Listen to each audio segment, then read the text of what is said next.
The statue is small enough to fit inside a glass case, quiet enough to be missed by anyone walking too quickly, yet it carries one of the most unsettling messages ever left by ancient Egypt.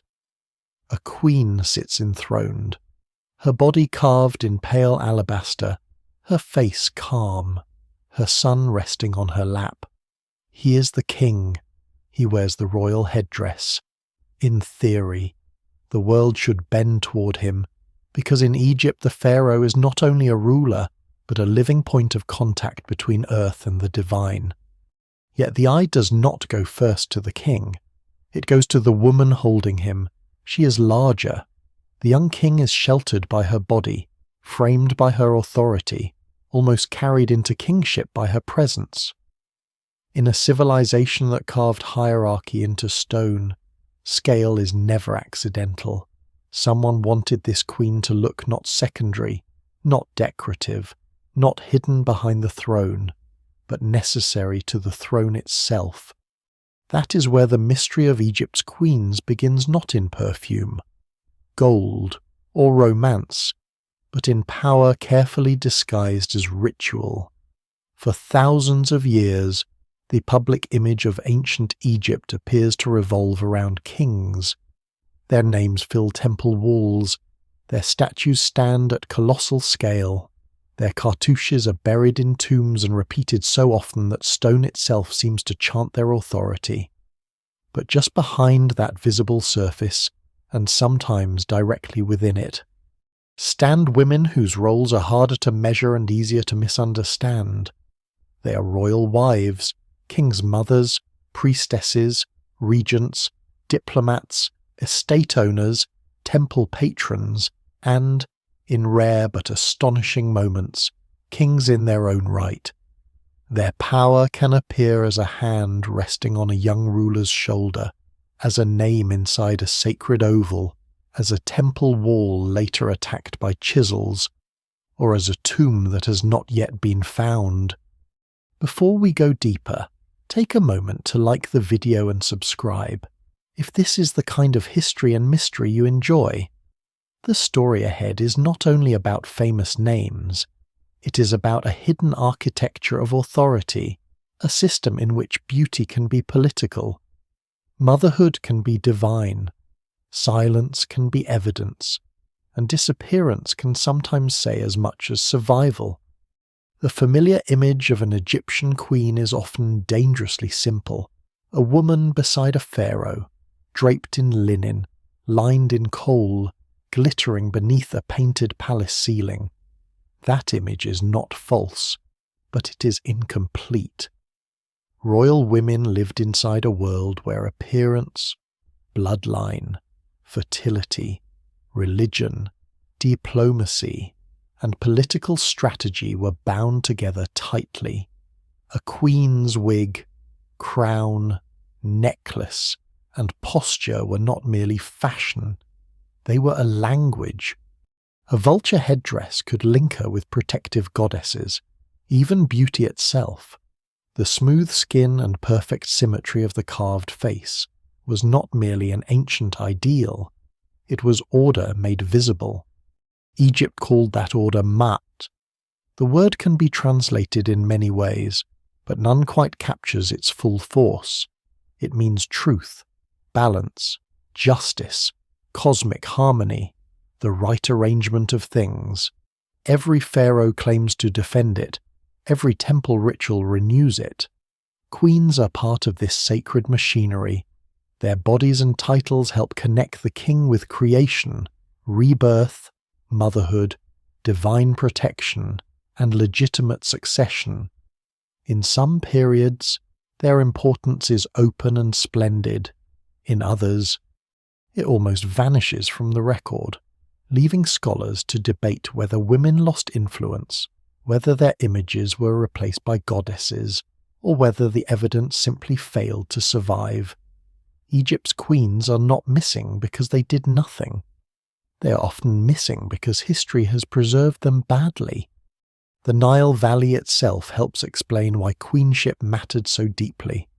Egypt is a long green thread drawn through desert, where fields flood and renew, boats move grain and stone and messages, and villages depend on the steady rhythm of water. In such a world, continuity is survival. The king must embody continuity, but no king exists alone.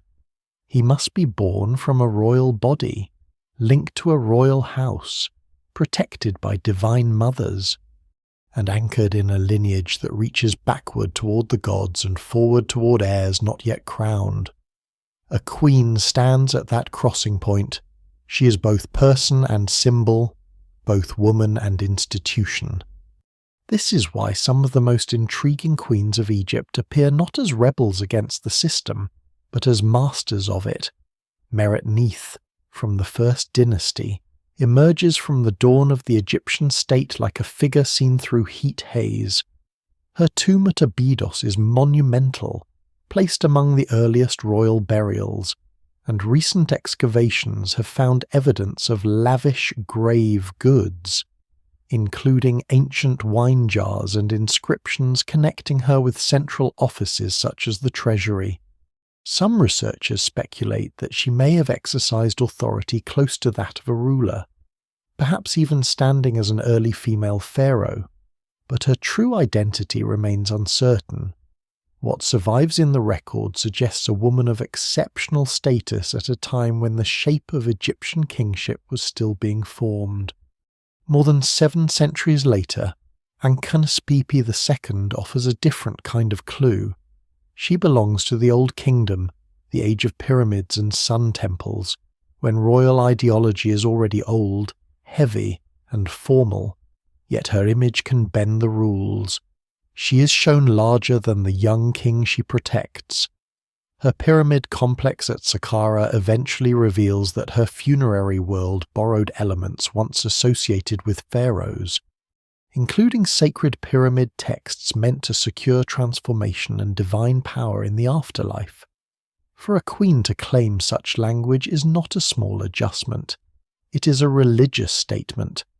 It suggests that under certain pressures, especially when succession depends on a young ruler and the stability of the court, a queen can step across boundaries that seem fixed until someone powerful enough crosses them. But Egypt rarely tells these stories plainly. It leaves fragments ahead, a seal, a damaged relief, a broken cartouche, a tomb robbed long ago, a name preserved where the body is gone. Sometimes loss is natural, caused by floods, quarrying, reuse, collapsed mud brick, drifting sand, or the bad luck of burial in ground less friendly to preservation. Sometimes it is political, as when later rulers reshape memory to suit the needs of their own reigns. Sometimes it is interpretive, created by generations expecting men to rule and women to decorate. No single explanation fully accounts for why some queens blaze across the record while others become shadows. The evidence remains incomplete, but it is no longer silent. To follow Egypt's mysterious queens, then, is to walk behind the obvious monuments. A court marriage becomes a treaty. A mother's title becomes an instrument of government. A cosmetic palette becomes part of royal presentation. A temple roll becomes political access. A queen's disappearance from a wall becomes a problem rather than an absence to ignore. Hatshepsut, Nefertiti, Nefertari, and Cleopatra do not stand alone as isolated exceptions. Each belongs to a much older, stranger, more durable pattern. That pattern begins with the throne itself.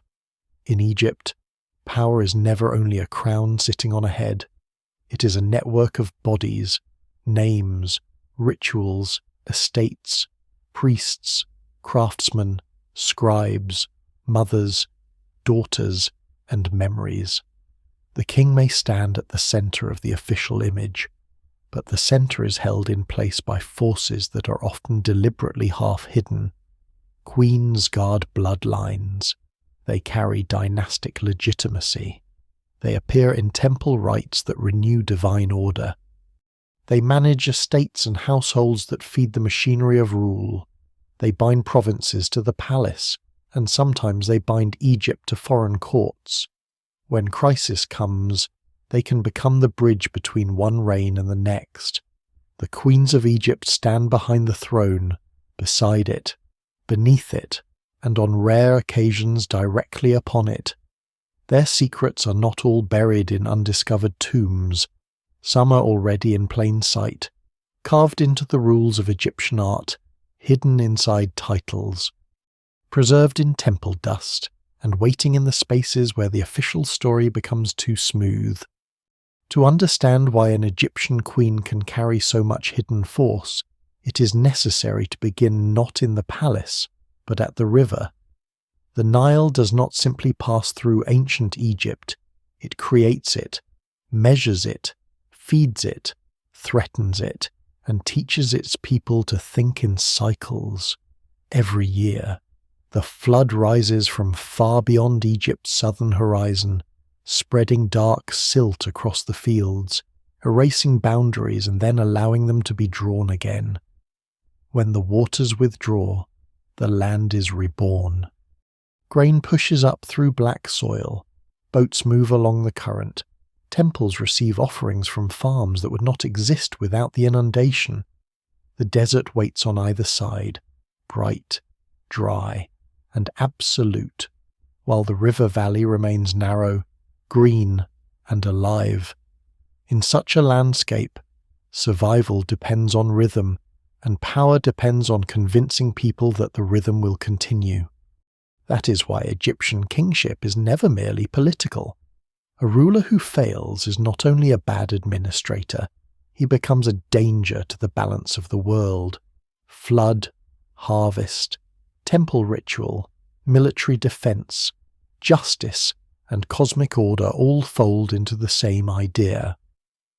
The pharaoh stands as the one who maintains Ma'at, but he does not create this sacred balance alone.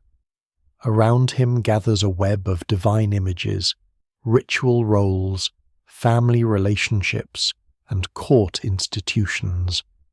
And inside that web the queen becomes far more than a royal companion. She is one of the ways kingship explains itself. She is a living connection between birth and legitimacy, between fertility and order, between the royal house and the goddesses who protect Egypt. The country itself encourages this pairing. Ancient Egyptians often imagined the world through complementary forces: the fertile black land and the red desert, Upper Egypt and Lower Egypt, the living king and the dead king, the sun's daily rising and nightly passage through darkness. Male and female principles are not always equal in public political visibility, but they are deeply intertwined in religious imagination. Goddesses are not decorative presences in this world. They are fierce, maternal, erotic, protective, terrifying, nourishing, and royal. Hathor can be music, love, intoxication, motherhood, and the golden sky that receives the sun. Isis can be wife, magician, mourner, mother, and throne, Nekhbet and Wadjet. The vulture and cobra goddesses protect the two lands. Sekhmet can bring plague and healing. Mut can embody royal motherhood with a dignity that is almost architectural. When queens wear certain crowns or appear with certain symbols, they are not playing costume. They are stepping into a divine grammar that the whole culture knows how to read. This is one reason the body of a queen is so often charged with meaning. Her fertility is not simply private. Her marriage is not simply personal. Her motherhood is not simply domestic. A queen can carry the next king, and through that fact the royal house claims continuity. In a world where dynasties can break, where rival lines can compete, where a young ruler can inherit a throne before he is old enough to command soldiers or priests, the identity of the king's mother matters intensely. The title king's mother can be a shield, a claim, and an announcement. It tells the court that this woman is not merely attached to a ruler.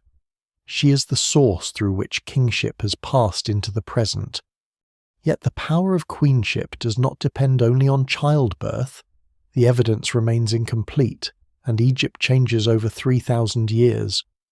But what survives suggests that royal women may hold land, direct households, sponsor cults, appear in diplomatic contexts, and participate in rituals whose details are sometimes lost to us. Their authority is often indirect, but indirect power is still power. A royal estate that produces linen, grain, cattle, oil, or incense can support temple offerings and court life. A title linked to a goddess can create access to priestly networks. A marriage alliance can stabilize a dynasty or bind foreign elites to Egypt.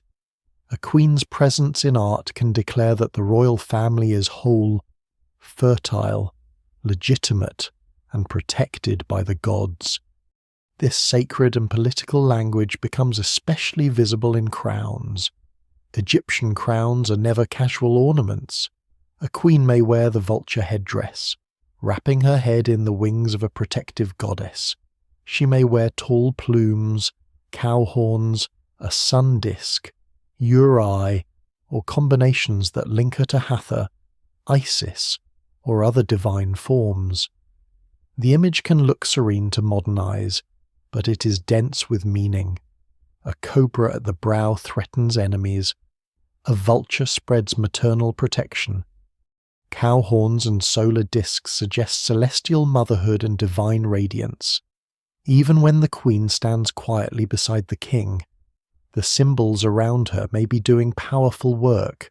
They tell anyone who understands the code that she participates in the sacred protection of rule. This is also why beauty in Egypt cannot be separated from order. The smooth face, the darkly lined eyes, the perfect wig, the carefully pleated linen, the broad collar of stones and gold are not only attempts to look attractive, they represent a body disciplined into harmony. Cosmetics have practical uses in the glare of the Nile Valley and the dust of the desert, and some substances may have had protective or medicinal qualities.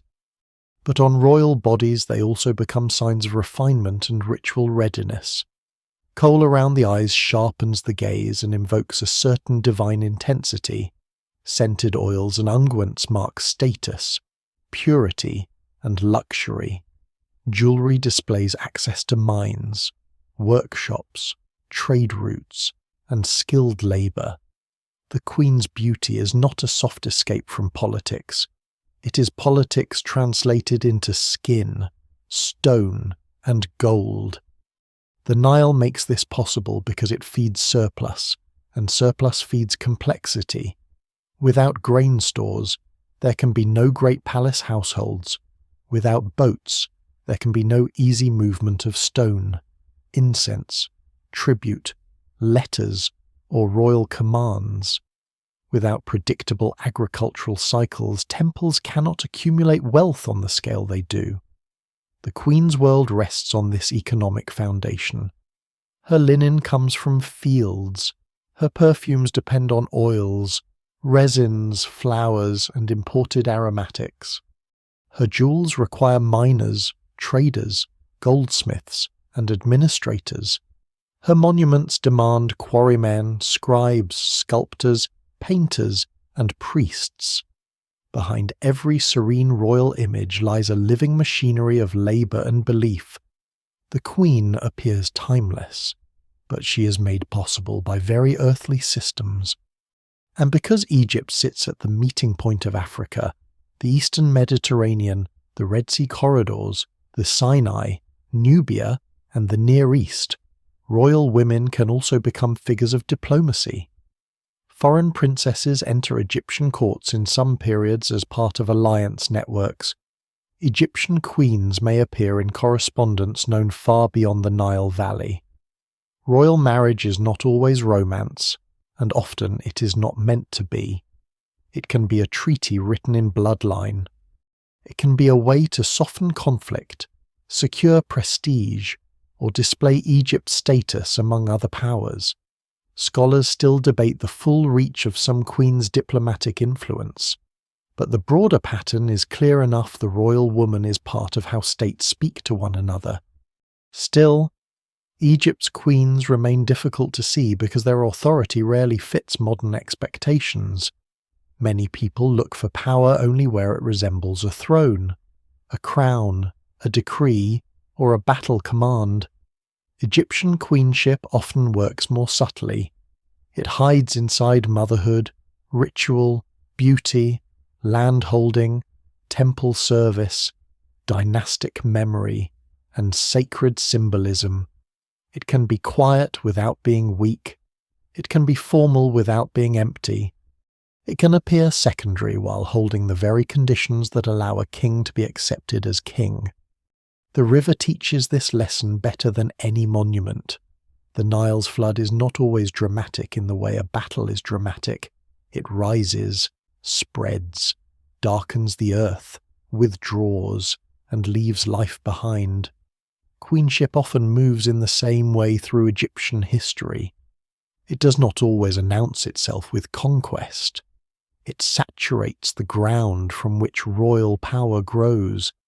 It nourishes legitimacy, renews the dynasty, and binds the visible king to older, deeper forces.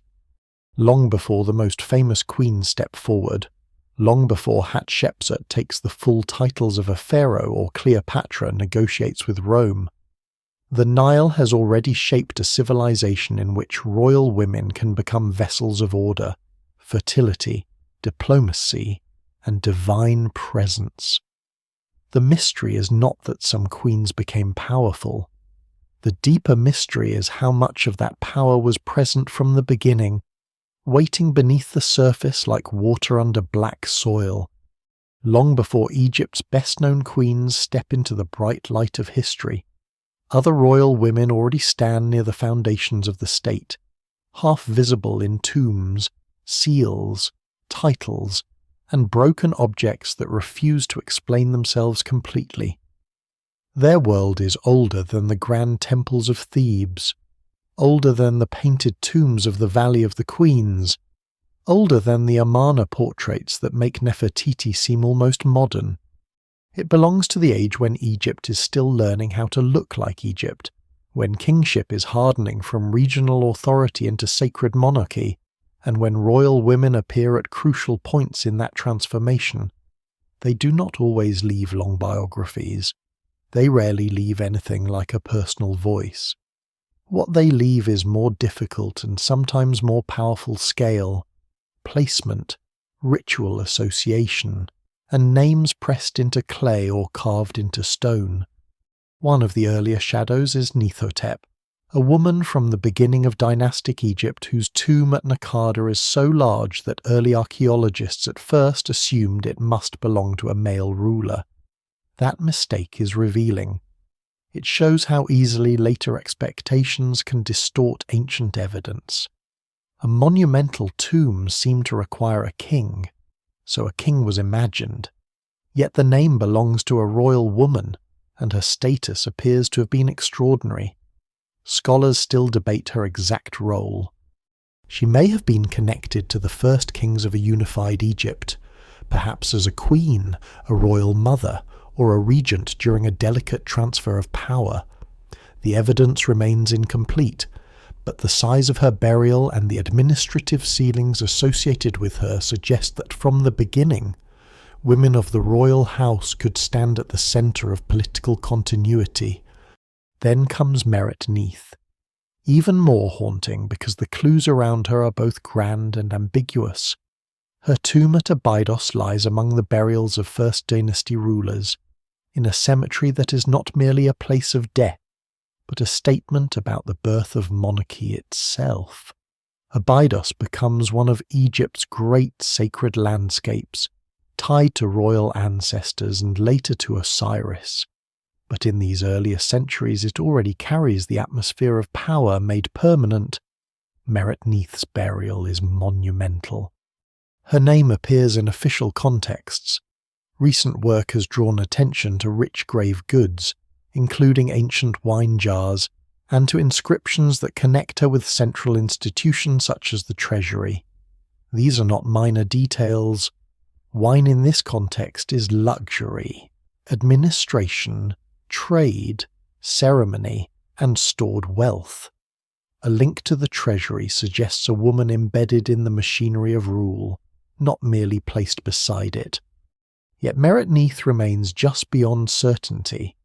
Some researchers have suggested she may have ruled, or at least held authority close to kingship, perhaps during a regency. Others are more cautious, seeing her as a woman of exceptional royal status but not necessarily a reigning monarch. No single explanation fully accounts for the grandeur of her burial and the ambiguity of her titles. That uncertainty is not a weakness in the story. It is the story, at the very edge of written Egyptian history. When the institution of pharaoh is still taking shape, a royal woman appears in a place where later tradition teaches us to expect kings. Her presence complicates the easy assumption that women only enter political power late, reluctantly, or as exceptions in times of crisis. The fragments suggest something older and stranger queenship may have been woven into the first architecture of Egyptian authority. As the centuries pass and Egypt enters the Old Kingdom, royal women become more formally framed by the Pyramid Age. The Great Pyramids of Giza dominate the imagination so completely that they can make everything around them seem secondary. But beside and around these enormous tombs are smaller pyramids, chapels, mastabas, and burial complexes that map the royal family in stone. Queens are not absent from the pyramid landscape. They are placed within it, sometimes literally beside the monuments of kings, their burials forming part of the sacred geography of the dynasty. A queen's tomb near a king's pyramid is not only a family arrangement, it is a spatial claim. It says that royal women belong within the afterlife system of kingship, within the cult of memory that keeps the dead ruler effective and present. The titles of these women can be as important as their tombs. A queen may be called king's wife, king's mother, daughter of the god, great one of the Heat's scepter, or holder of titles whose precise meanings still provoke debate.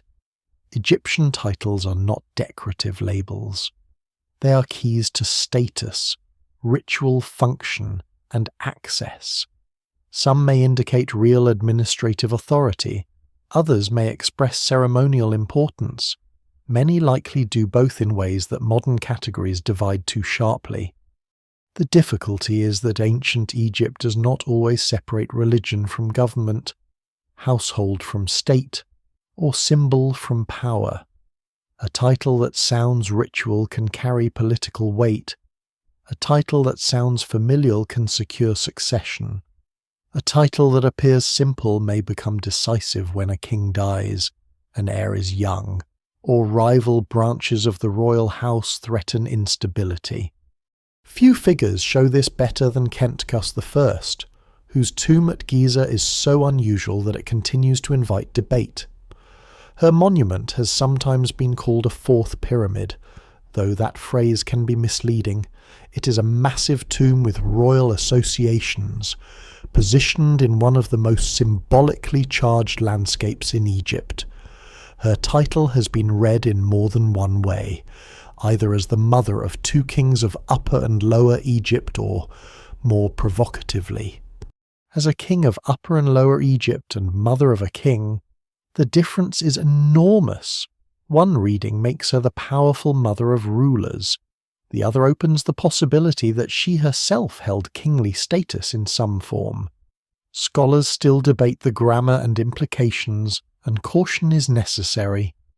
But the ambiguity itself tells us that Egyptian queenship could press against the edges of kingship so closely that even ancient titles leave modern readers uncertain where one ends and the other begins. This pattern grows sharper with Ankhnespepy II, a queen of the late Old Kingdom who stands at a moment when royal power is becoming more fragile. The Pyramid Age is not simply an age of gigantic confidence. it also contains strained long reigns, succession problems, regional power growing in the provinces, and a central monarchy that must continually renew its authority. Ankhnespepy II is remembered through titles, monuments, and especially through the remarkable evidence of her pyramid at Saqqara. There, sacred funerary texts appear in a queen's burial context, texts that had once been deeply associated with the afterlife of kings. This is not just a religious ornament added for beauty. It suggests that a queen could claim access to powerful language of transformation, protection, and divine ascent. Her political importance is equally striking. She is linked to a young king, and her image with him expresses the force of maternal authority. The king may carry the formal crown, but the Queen Mother can provide the living legitimacy that allows the crown to settle on his head. In times when the ruler is too young to project authority alone, the mother becomes a stabilizing presence. She's not merely caring for a child in a private domestic sense. She's protecting the continuity of the kingdom. This must be stated carefully, because the details of old kingdom politics are often fragmentary, and modern reconstructions can easily go too far. But what survives in the record suggests that Ankhnespepy II was not peripheral. She stood near the core of dynastic survival. After the Old Kingdom weakens and Egypt passes through periods of fragmentation and reunion, queenship continues to adapt. The Middle Kingdom presents a different political atmosphere, more inwardly reflective, more aware of instability, and deeply invested in restoring order after division. Royal women remain important within succession and court ideology, though the evidence often appears uneven. Then, near the end of the 12th dynasty, one woman steps fully into a role that earlier figures only approach through shadow and ambiguity. Sobekneferu rules as king.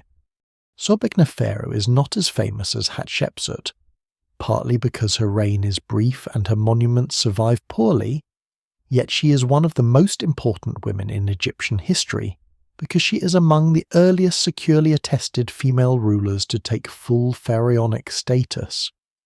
She comes after Amenemhat IV, at the end of a powerful dynasty associated with building projects, administrative strength, and the great Fayum developments. Her name invokes Sobek, the crocodile god connected with fertility, power, and the watery landscapes of the Fayum. That detail matters. A female king does not simply imitate male kingship. She must translate herself into a symbolic system built around male royal forms, while still drawing on divine associations that make her rule legible. Her reign lasts only a few years, and its ending remains obscure. The dynasty does not continue smoothly after her. The evidence is too thin to turn her into a dramatic heroine of collapse or a simple victim of prejudice. Still, her existence proves that Egypt could imagine a woman as pharaoh centuries before Hatshepsut. The path was rare, difficult, and perhaps politically dangerous, but it existed. Sobekneferu stands like a doorway briefly opened, then closed again, leaving later ages to wonder how many other moments of female authority have been lost because their monuments broke, their names were omitted, or their power operated under titles modern readers have underestimated. These early queens and female rulers change the shape of the story. They show that the mystery of Egypt's queens is not an ornamental side passage branching away from the main road of kings. It is part of the road itself, from Nefertiti and Meret-Neith at the birth of the state, to Khentkhos I at Giza, to Ankhnespepy II at Saqqara, to Sobekneferu at the end of the Middle Kingdom's great royal line. Royal women appear whenever legitimacy becomes urgent. Their tombs are not merely graves. Their titles are not merely compliments. Their monuments are not merely family memorials. They are signals from a system in which power could be masculine in public language, divine in theory, bureaucratic in practice, and yet repeatedly dependent on women whose names survive only because stone, clay, and deserts sometimes remember what official history tries to smooth away. Beauty in ancient Egypt is never only beauty. It is a system of signs, a carefully polished surface through which status, ritual purity, wealth, divine favour, and political authority can all be made visible at once. To modern eyes, the painted face of an Egyptian queen may seem graceful, distant, almost impossibly serene. The dark line around the eyes, the smooth skin, the elaborate wig, the broad collar, the slim linen dress, the golden crown rising from the head like a sacred object rather than an ornament, all of it can look like a style frozen in time. But for Egypt, style is not separate from power. The queen's appearance is one of the languages through which the court speaks. That language begins with the body as Egypt chooses to show it, not necessarily as the body truly was. Egyptian royal art does not aim to capture a passing moment in the modern sense. It aims to preserve an ideal state of being. A king may be shown strong, youthful, and perfectly composed long after age, illness, or political trouble has altered the living man. A queen may be shown slender, balanced, elegant, and eternally fertile even when the human realities of life would have been far more complicated. This does not mean Egyptian art is dishonest in a simple way. It means the image is doing a different kind of work. It is less a portrait than a declaration. The royal body in art is a body made fit for eternity. For queens, that eternal body carries several meanings at once. It expresses beauty, but also self-control. It expresses femininity, but also sacred readiness. It expresses luxury, but also access to resources and labour. A queen covered in fine linen and gold is not simply dressed well. She's displaying the reach of the royal house fields that grow flax, workshops that weave cloth, mines and trade routes that bring metal and stones, artisans trained to turn raw materials into symbols. Her appearance condenses the economy of Egypt into a single figure. The more effortless she looks, the more invisible machinery stands behind her. Cosmetics are among the most intimate parts of this political language. Kohl around the eyes is one of the most recognizable features of Egyptian appearance, but it is not merely theatrical. It helps reduce glare in a bright landscape, may offer some practical protection, and carries associations with divine eyes, healing, and ritual strength. Green eye paint, black galena, oils, fats, resins, and scented preparations belong to a world where the body is prepared, protected, and transformed. A queen's cosmetics mark her as refined, but refinement itself is political. To be perfectly prepared is to belong to the ordered world of the palace and temple, not the disorder beyond it. Scent also matters, though it is harder for archaeology to preserve than stone or gold. Egypt's elite world is richly scented with oils, incense, lotus, myrrh, and other aromatic substances, some local and some imported through long-distance exchange. A royal woman's fragrance would have announced rank before a word was spoken. It belonged to ritual, seduction, purification, and divine presence. The gods themselves received incense and perfumed offerings. To smell beautiful was not only to please human company, it was to approach the atmosphere of the sacred. What survives in the record suggests that beauty in Egypt involved the whole body and all the senses, even if modern viewers mostly see it through painted surfaces and museum glass. Jewelry turns this language into light. Broad collars, bracelets, anklets, rings, pectorals, diadems, beads, and amulets do more than decorate. Gold is associated with the flesh of the gods, with solar radiance, permanence, and incorruptibility. Lapis lazuli evokes deep blue distance and foreign prestige. Carnelian glows like blood or sunrise. Turquoise carries desert and sky associations. Faience, though made by human hands, shines with a blue-green brilliance linked to rebirth and freshness. When a queen wears these materials, she wears geography, trade, theology, and wealth. Her body becomes a map of Egypt's reach. The crowns and headdresses of queens are even more direct. A vulture headdress can identify a queen with Nekhbet, the protective goddess of Upper Egypt, wrapping her head in divine guardianship. The uraeus cobra at the brow signals royal power ready to strike against enemies. Cow horns and sun discs connect queens with Hathor and later with other maternal and solar associations.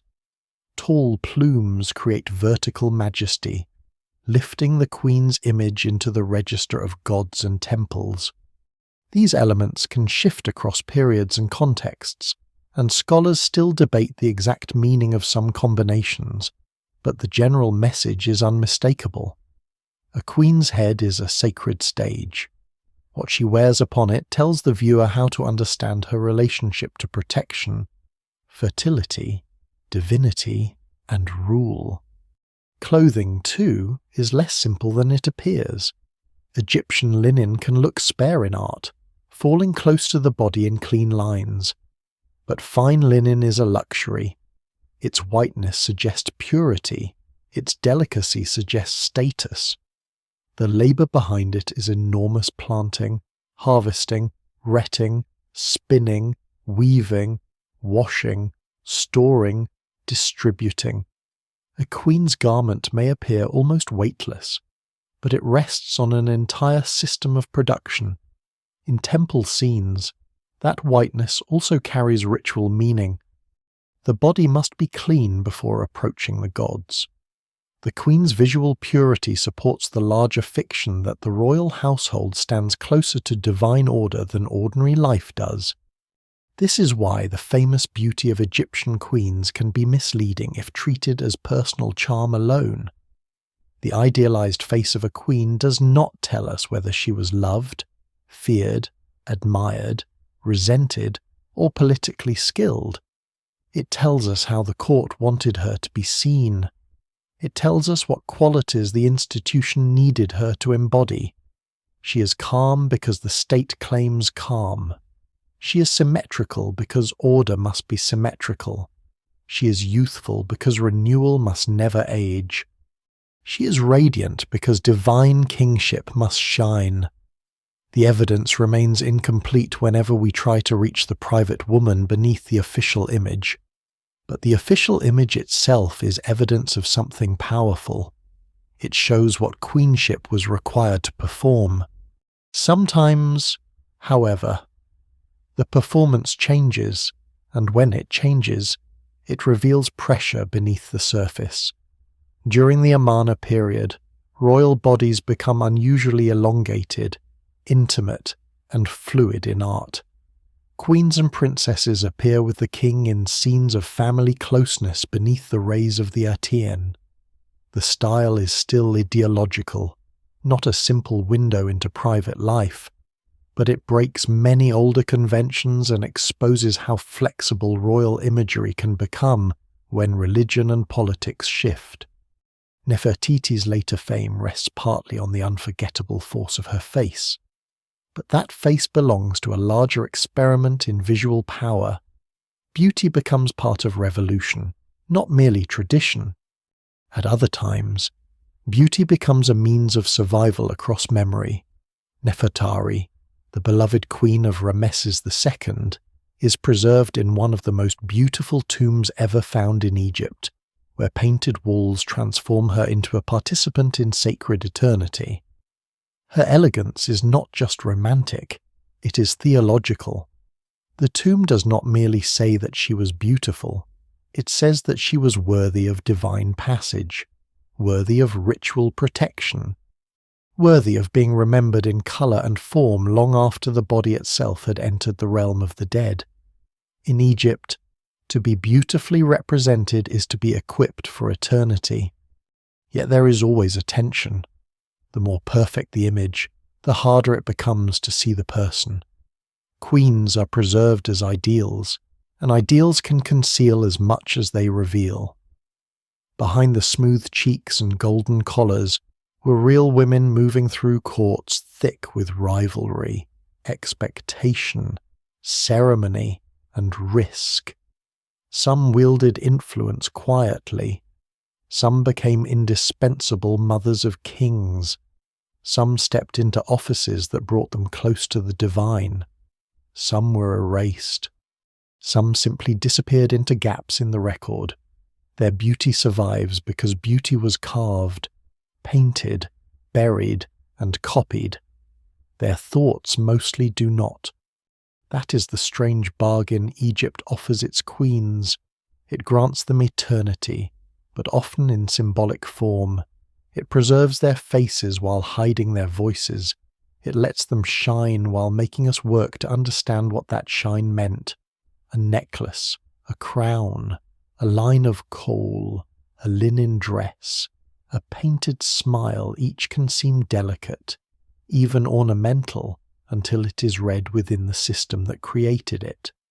Then the queen's image becomes something harder and sharper. It becomes a political statement made in gold and pigment. It becomes the visible surface of invisible authority. And once that language is understood, the palace begins to look different. The women inside it are no longer simply beautiful figures beside powerful men. They are part of the grammar of power itself. Behind the polished image of Egyptian queenship stands one of its strongest and most enduring roles, the mother of a pharaoh.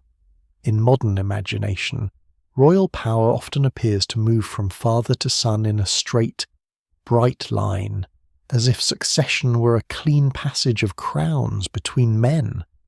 Egypt tries to present it that way too. Temple walls prefer order. King lists prefer continuity. Royal inscriptions prefer the reassuring fiction that every reign flows naturally from the reign before it, chosen by the gods and accepted by the land. But real dynastic history is rarely so smooth. Kings die unexpectedly. Heirs may be young. Rival branches of the royal family may compete. A ruler's legitimacy may depend not only on who his father was, but on who bore him, protected him, and stood publicly beside his claim. In that uncertain space, the king's mother becomes one of the most important women in Egypt. The title itself carries more weight than it first seems. King's mother sounds simple, almost domestic. But in ancient Egypt it can become a political force. It identifies a woman as the living source through which royal power has entered the world. She is not merely related to the king.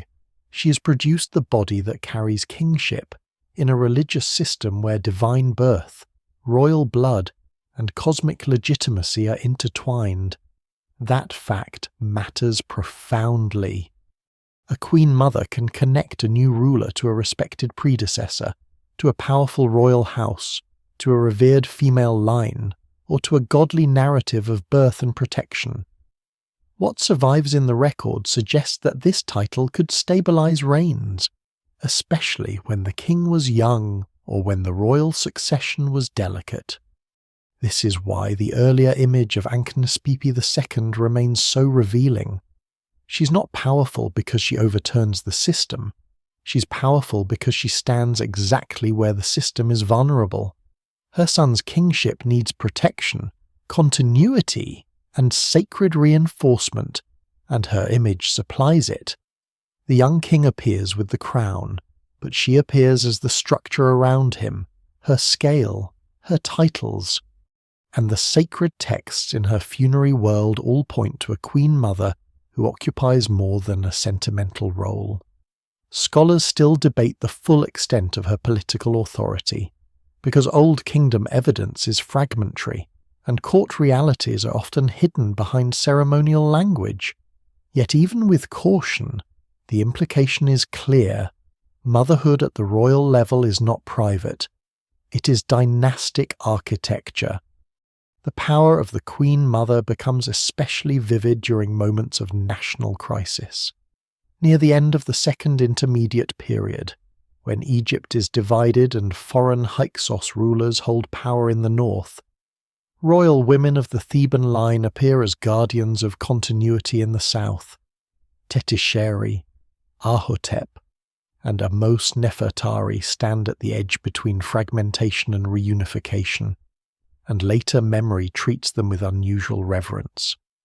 They belong to the family that produces the early 18th dynasty, the line that will drive out the Hyksos and create the new kingdom, Egypt's great imperial age. Their exact individual actions are not always easy to reconstruct, and later, honours may shape the way we see them. But their prominence is not accidental. At a time when kings fight, die, and pass authority through dangerous transitions, royal women help preserve the identity of the house itself. Ahotep is one of the most striking figures in this setting. She's associated with the Theban royal family during the wars that lead toward reunification, and later inscriptions praise her in terms that suggest unusual public importance. The details must be handled carefully, because the ancient language is formal and may exaggerate according to royal convention. Still, she appears as more than a quiet consort. She is remembered as one who helps gather Egypt, who cares for troops, who protects those who matter to the royal cause, and who supports the restoration of order.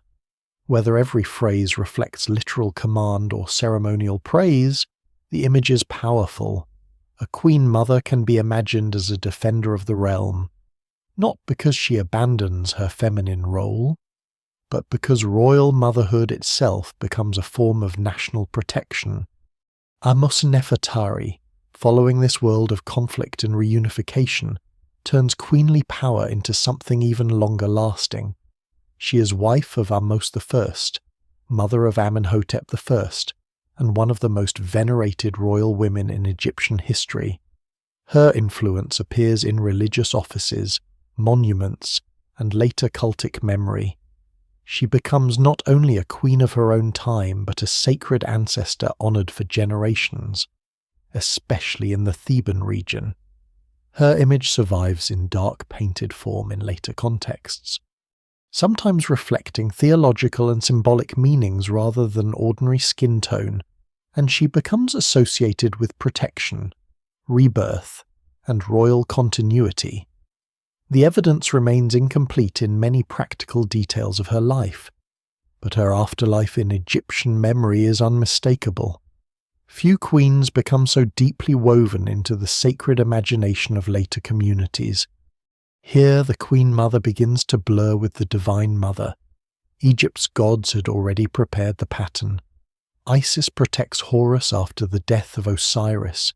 She hides, nourishes, guards, and uses magic to secure the child who will become rightful ruler. This mythic structure gives royal motherhood enormous symbolic depth.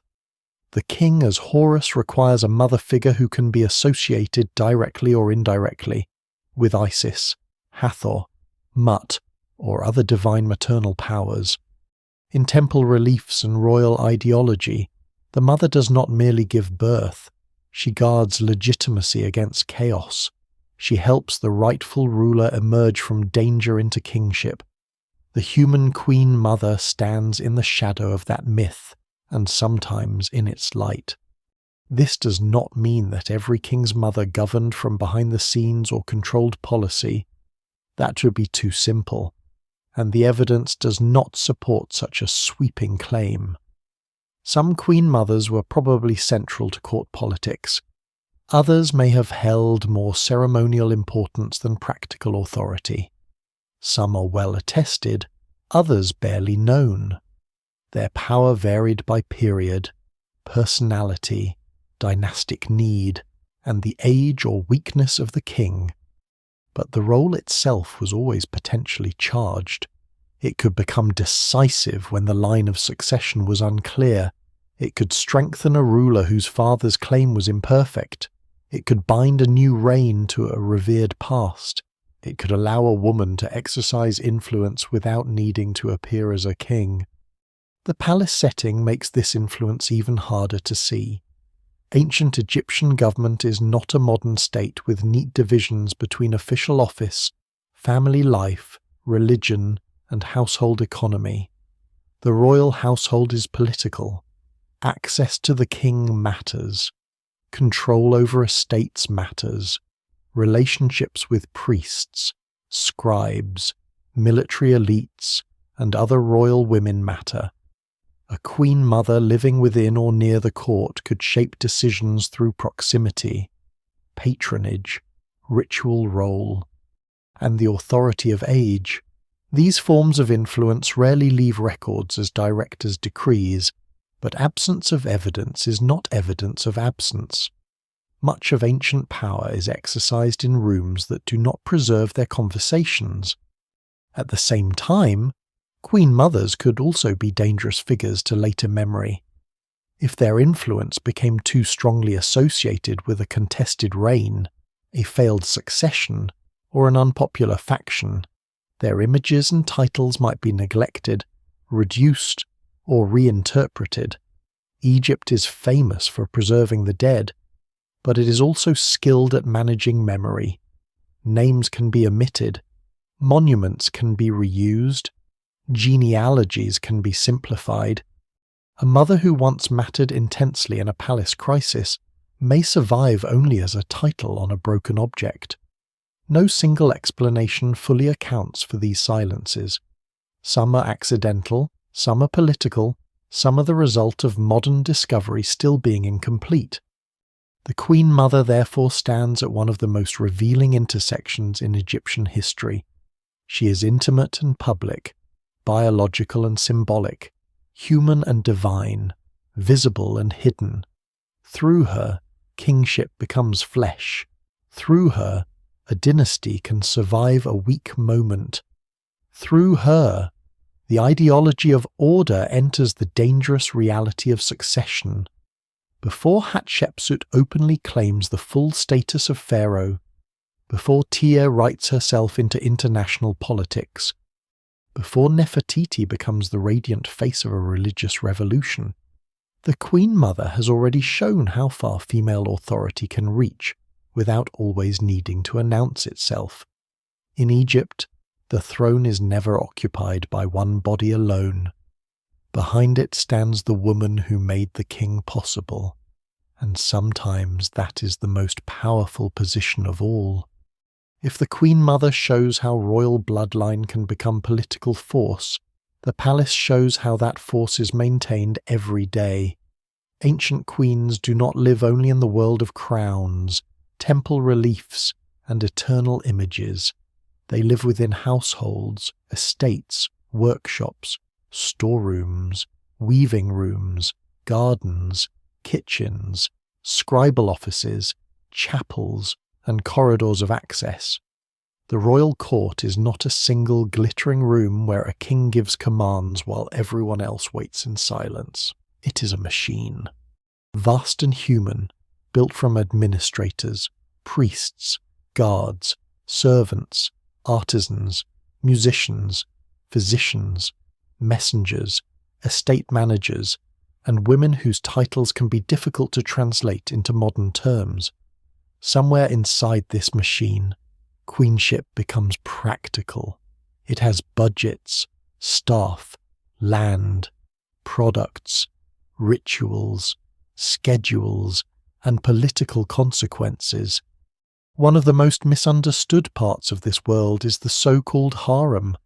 The word can mislead modern listeners because it carries later and often romanticized ideas that do not fit ancient Egypt cleanly. In the Egyptian context, the royal harem is not simply a hidden pleasure chamber. It is a major household institution connected to royal women, children, attendants, production, music, weaving, education, and administration. It can hold wives, secondary wives, dependents, servants, and officials. It can own property and manage resources. It can be connected with estates far from the main capital. It is not separate from politics, because nothing near the royal family is truly separate from politics. The evidence remains incomplete and varies across periods. But what survives suggests that these institutions were part of the way the royal house organized both domestic life and state power. The queen stands within the system as a figure of rank, but rank does not mean idleness. A royal woman may preside over a household that consumes and produces enormous wealth. Linen, one of Egypt's most important elite materials, does not simply appear folded in palace chests.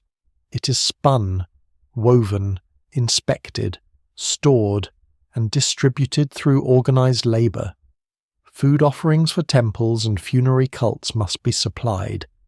Perfumed oils must be prepared. Musicians and dancers must be trained for ritual and court performance. Servants must be fed. Estates must be supervised. Messages must move. Scribes must record. A queen's name attached to an estate or institution is not merely ceremonial. It can point to an economic foundation, a source of income, and a network of people whose livelihoods are bound to her status. This practical side of queenship helps explain why some royal women could wield influence without leaving the kind of public inscriptions that later historians wish they had. Power can be exercised through appointment, patronage, access, and control of resources. A queen who oversees or benefits from estates can support temples, reward loyal personnel, and strengthen her faction within the court. A queen whose household includes skilled scribes and trusted officials can communicate with distant properties and perhaps with political allies. A queen with ritual obligations can appear in sacred contexts where prestige and influence gather. None of this requires her to issue grand public decrees. Palace power often moves through proximity and dependence, and those movements are rarely carved in stone. At the center of this world is access. In any monarchy, the right to approach the ruler can become a form of power almost as valuable as office itself. People who can speak near the king, arrange audiences, carry messages, or influence the emotional atmosphere of the court may shape decisions in ways that leave no obvious trace. Queens, especially great royal wives and kings' mothers, occupy privileged positions in this intimate political geography. They are not simply near the king physically. They may share rituals, family strategy, dynastic concerns, and long-term interests that officials outside the royal house cannot fully enter. Scholars still debate how far this influence extended in specific cases, but the general principle is difficult to ignore. Closeness to the royal body is closeness to royal authority. The palace machine also includes women who are not queens but who make queenship possible. Attendants dress, prepare, and accompany royal women. Musicians and singers perform in religious and court settings. Female administrators and overseers appear in certain contexts, though their roles are not always well preserved. Priestesses and women attached to temple service can connect elite female life with divine cult. Wet nurses, tutors, and household women may acquire importance because they help raise members of the royal family, though this must be framed carefully and without imagining more than the evidence allows. In Egypt, the personal service of the royal house can become a ladder of prestige. A person who serves the queen may stand closer to power than a minor official far from the palace. This network is especially important because royal women do not all hold the same status. The phrase Egyptian queen can flatten a very complicated hierarchy. There is the great royal wife, who carries the highest spousal title in many periods. There may be other wives of the king, some Egyptian, some foreign, depending on the era.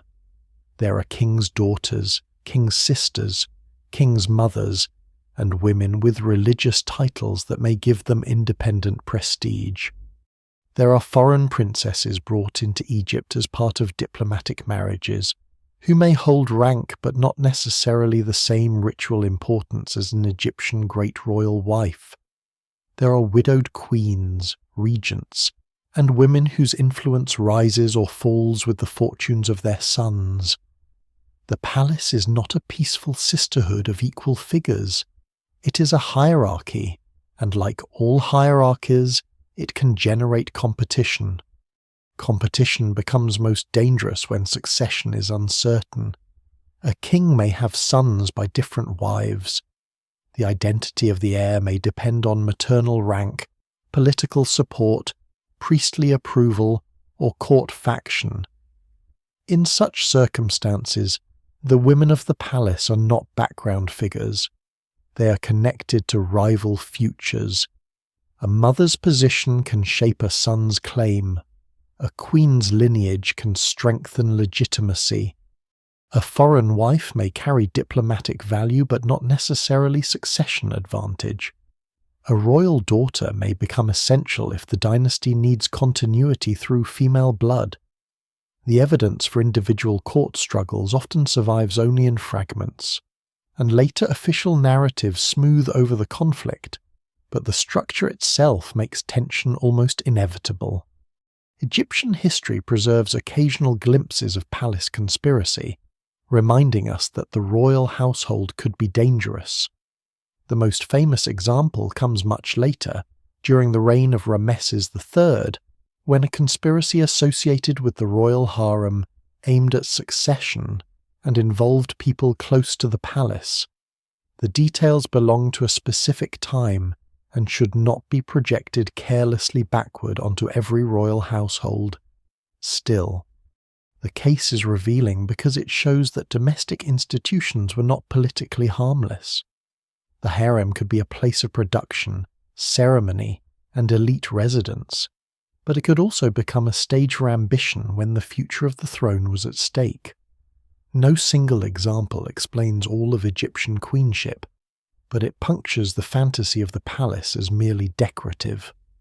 At the same time, most of palace life was likely less dramatic and more relentless. Grain accounts, textile deliveries, ritual preparations, estate management, births, funerals, marriages, festivals, and temple visits formed the rhythm beneath royal display. Queenship had to be performed again and again, not only at coronations or grand ceremonies, but through daily maintenance of status. A queen's household had to look like a queen's household. Her offerings had to be supplied. Her attendants had to know their roles. Her public appearances had to align with divine symbolism. Her name had to be remembered in the right places. In a civilization obsessed with order, even splendor required administration. This makes the palace machine one of the hidden engines of Egypt's mysterious queens. It explains how a woman could appear silent in official texts yet still command loyalty, wealth, labor, and ritual attention. It explains how queens could influence succession without always ruling openly. It explains how beauty, motherhood, and ceremony were supported by very concrete systems of production. The queen seen on a temple wall is only the visible tip of a much larger institution. Behind her are storerooms full of linen, scribes marking accounts, women preparing oils and garments, priests waiting for offerings, estate workers harvesting fields, and messengers moving between palace and temple. Egypt's queens may often seem distant, but their power is not vague. It is built into the daily machinery of a kingdom that knows how to turn household life into statecraft. Out of the palace machine, out of the ritual language of motherhood, lineage, and sacred display, there rises one of the most extraordinary figures in the whole history of ancient Egypt. Hatshepsut does not appear from nowhere. She's not a sudden accident. not a simple rebellion against a world that had never known female authority. She stands on foundations laid by earlier royal women, the powerful mother, the priestly wife, the sacred daughter, the regent who protects a dynasty at its weakest point. Yet Hatshepsut does something far more daring than most of them. She does not remain only beside the throne. She does not stay permanently behind a young king as guardian of his legitimacy. Over time, with extraordinary patience and political skill, she moves into the full image of kingship itself. Her life begins inside one of Egypt's most powerful royal houses. She's the daughter of Thutmose I, a new kingdom ruler whose reign belongs to the early expansion of Egypt beyond its older borders. The 18th dynasty has inherited the energy of reunification. The memory of driving out the Hyksos is still close enough to matter. The Theban royal family has transformed survival into imperial ambition. Egypt is no longer only defending itself along the Nile, it is pushing into Nubia, reaching into the Levant, gathering tribute, reshaping temples, and expanding the wealth of Amun, the great god of Thebes. Hatshepsut grows up in a court where kingship is military, religious, economic, and deeply ceremonial, and where royal women of the early dynasty have already carried unusual prestige. She becomes the great royal wife of Thutmose II, her half-brother, in keeping with a royal tradition that seeks to concentrate legitimacy within the dynastic family. The arrangement may feel strange to modern ears, but in Egypt it belongs to the logic of sacred bloodline. Royal marriage is never merely private. It is an instrument for keeping power recognizable, contained, and acceptable. Through Hatshepsut, the line of Thutmose I remains strongly present. When Thutmose II dies, the throne passes to Thutmose III, a younger heir born to another royal woman. Hatshepsut becomes regent, the adult royal authority standing beside the new king during his early years. At this point, nothing seems impossible within Egyptian custom. Regents had existed before. Powerful queens had supported young rulers before. The king's mother or senior royal woman could protect a transition until the male heir came fully into his role. Hatshepsut's early position can be understood within that familiar pattern. She's not yet breaking the system, she's preserving it. The young king's reign needs stability, and she supplies it. The temples must continue their rituals. Officials must know where authority rests. Foreign lands must see no weakness. The royal household must remain coherent. Hatshepsut, as the senior woman of impeccable royal descent, is ideally placed to hold the center. But gradually, something changes. Her titles expand, her images become more assertive, her presence grows from regent into something larger.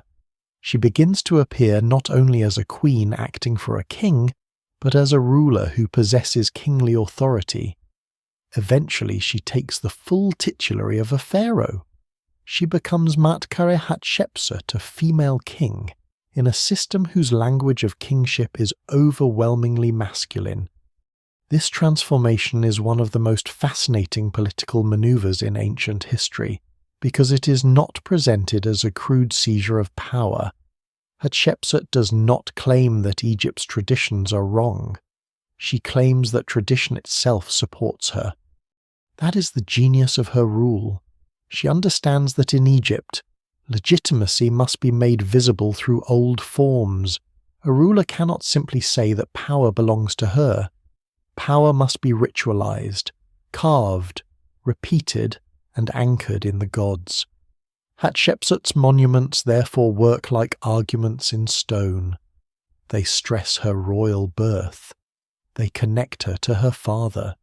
They show divine approval. They emphasize her devotion to Amun in her great temple at Deir el-Bahari.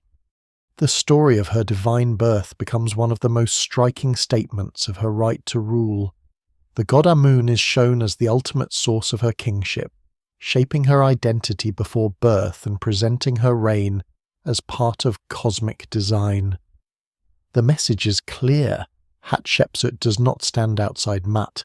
She has chosen to maintain it. Her visual identity evolves with the same care.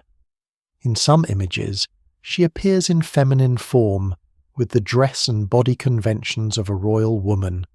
In others, she adopts the full regalia of a male pharaoh, the Nemes headdress, the false beard, the short kilt, the strong forward-striding body of kingship. This has often been misunderstood as an attempt to pretend to be male in a simple personal sense. The reality is more subtle. Egyptian kingship has a visual grammar, and to occupy the office fully, Hatshepsut must speak that grammar. The false beard is not a disguise, it is an insignia. The masculine body in royal art is not necessarily a biological claim, it is an institutional form. She is a woman ruling as king, and the art must solve that problem in the language Egypt already understands. Her reign is not remembered primarily for military conquest. Though Egypt remains powerful under her, it is remembered for building, restoration, wealth, and sacred display. Hatshepsut presents herself as a restorer of temples and divine order. She sends expeditions, most famously to Punt, a land associated with incense, exotic goods, trees, animals, and marvels from beyond Egypt's familiar world. The Punt reliefs at Deir el-Bahari are among the richest visual records of long-distance exchange in ancient Egypt. They show ships, cargo, myrrh trees, officials, foreign landscapes, and the careful transformation of trade into royal glory. The expedition is not merely commerce, it is proof that the gods favour her reign, that Egypt's reach extends across difficult routes, and that precious substances needed for temple ritual flow into the kingdom under her command. The temple itself is one of the greatest statements ever made by an Egyptian ruler. Deir el-Bahari rises from the cliffs of western Thebes with a quiet power, unlike the solid mass of a pyramid. Its terraces, ramps, colonnades, and painted reliefs seem to grow from the limestone landscape, turning the desert cliff into a sacred backdrop. It is both architecture and theatre. A visitor approaching it would see not only stone but a carefully staged vision of order, ascent, and divine legitimacy. The temple ties Hatshepsut to Amun, to her father, to royal ancestors, to sacred geography, and to eternity. What survives today is damaged, restored, studied, and still debated. But even in ruin, its intention is unmistakable. It is a monument built by someone who understands that memory must be organized before it can endure. Hatshepsut also surrounds herself with capable officials, among them Senenmut, whose closeness to the queen has generated centuries of fascination. He is a high official, tutor to her daughter Nefertari, and associated with major building projects. Popular imagination often turns him into a romantic secret, but the evidence does not allow certainty. Scholars still debate the nature of his relationship with Hatshepsut, and the more grounded conclusion is that he represents the kind of loyal, skilled administrator a reign like hers required. A female king needed not only sacred claims but an effective political network. She needed priests, scribes, architects, treasurers, and officials willing to carry her authority into practice. Senenmut's prominence shows not just personal favour, but the administrative strength beneath her reign. And throughout all this, Thutmose III remains present. Hatshepsut does not erase him from the throne during her lifetime. He continues to exist within the royal framework, sometimes appearing alongside her. Their relationship has often been imagined as a bitter rivalry from the beginning, but the evidence is more complicated. For many years, the arrangement seems to have functioned. Egypt did not collapse into civil war. Temples were built, expeditions were sent, administration continued. The young king grew within a political order dominated by his senior co-ruler. No single explanation fully captures the balance between cooperation, hierarchy, necessity, and tension.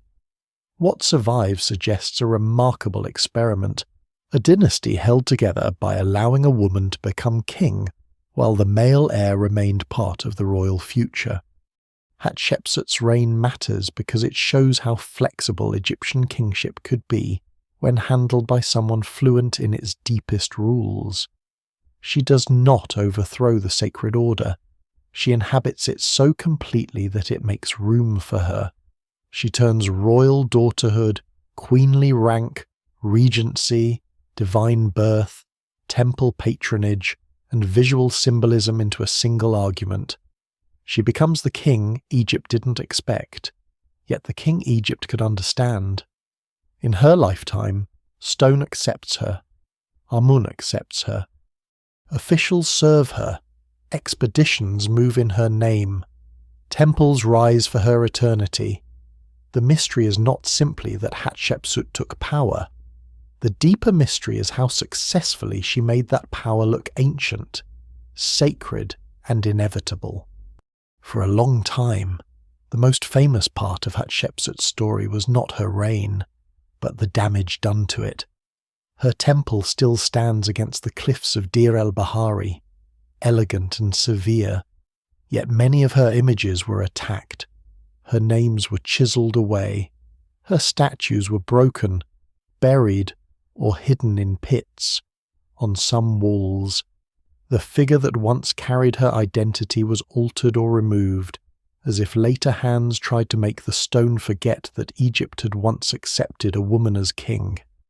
This destruction has often been told as a personal drama. Thutmose III, angry after years in Hatshepsut's shadow, finally takes revenge and attempts to erase the stepmother who stole his throne. It is a vivid story, neat enough to be repeated easily. But ancient Egypt rarely gives us motives that simple. The first problem is timing.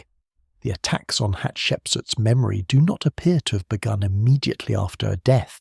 If Thutmose III had spent decades burning with resentment, one might expect a swift and emotional purge as soon as he ruled alone. Instead, the evidence suggests that the systematic removal of her names and images began later in his sole reign, perhaps after a considerable delay. That delay matters. It does not remove the possibility of personal hostility, but it weakens the easiest version of the revenge story. A patient political correction is not the same as an explosion of anger. What survives in the record suggests something more calculated, more bureaucratic, and perhaps more deeply tied to the logic of kingship. Hatshepsut's monuments created a problem for later royal memory. She had ruled as king, taken kingly titles, and placed herself within the sacred sequence of rulers. While she lived, that arrangement could function. She had the authority, the support, the priestly language, the buildings, and the political network to make her kingship real. After her death, however, Egypt had to decide how to remember a reign that did not fit comfortably into the conventional chain of male succession. Royal history preferred clarity: one king follows another, father to son, or at least male ruler to male ruler, each maintaining mate and passing order forward. Hatshepsut complicated that line. She was not simply a queen, she was not simply a regent, she had become a king, and her monuments proved it. The erasure may therefore have been less an attempt to annihilate a hated person than an attempt to smooth the official sequence of dynasty. If Hatshepsut's reign was minimized, Thutmose III could be presented more cleanly as the direct successor of Thutmose II, with no awkward interruption by a female king.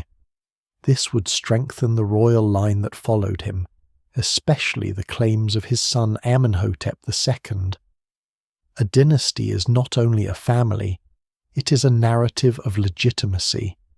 Later rulers inherit not just land and temples, but a story about why they deserve to rule.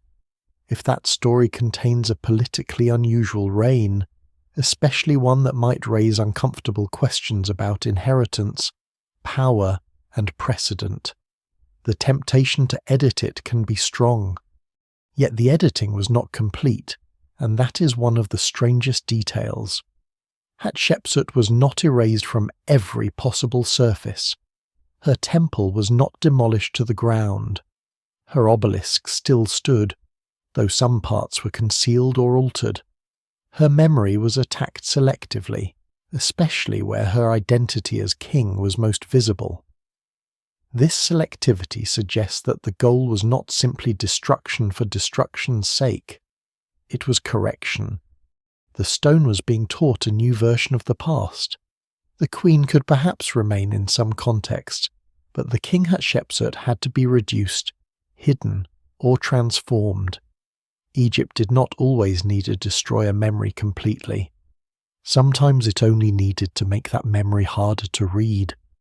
This kind of alteration fits a broader Egyptian habit of managing the past. Pharaohs regularly reused monuments, replaced names, claimed earlier works, and reshaped inherited landscapes. This was not always vandalism in the modern sense. In Egypt, names and images were powerful. To carve a name was to sustain presence. To remove a name was to weaken that presence. To replace one cartouche with another was to redirect memory. Temples were not museums.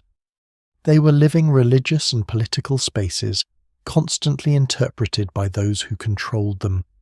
A later ruler could honor the past, compete with it, borrow from it, or overwrite it. Hatshepsut's fate is unusual because she was a woman who had ruled as king, but the tools used against her were part of a wider Egyptian tradition of monumental revision. There is also the matter of Thutmose III himself. After Hatshepsut's death, he becomes one of Egypt's greatest warrior pharaohs, leading campaigns into the Levant and expanding Egyptian influence with extraordinary energy. His later image is military, vigorous, and unmistakably masculine in the royal idiom of conquest. Against that image, Hatshepsut's reign of building, temple restoration, and sacred presentation may have seemed like an awkward predecessor, not because it was weak, but because it represented a different style of kingship. The contrast could have been politically useful. By reducing her royal visibility, Thutmose III's reign could appear longer, more direct, and more clearly dominant.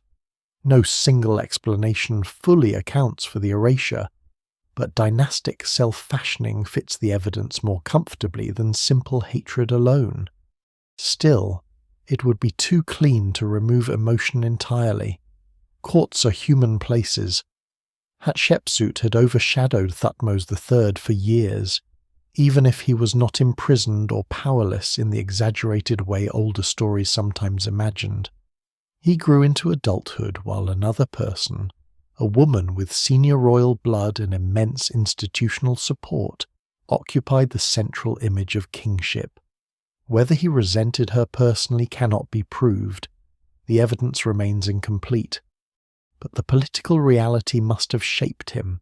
He inherited not only a throne, but a memory problem. He could not pretend Hatshepsut had never existed. Too much stone said otherwise. But he could make it harder for future generations to place her as a legitimate king in the royal sequence. The attack on her statues is especially haunting because statues in Egypt were not merely representations. They were vessels of presence. A statue could receive offerings, participate in cult, and allow the named person to endure ritually.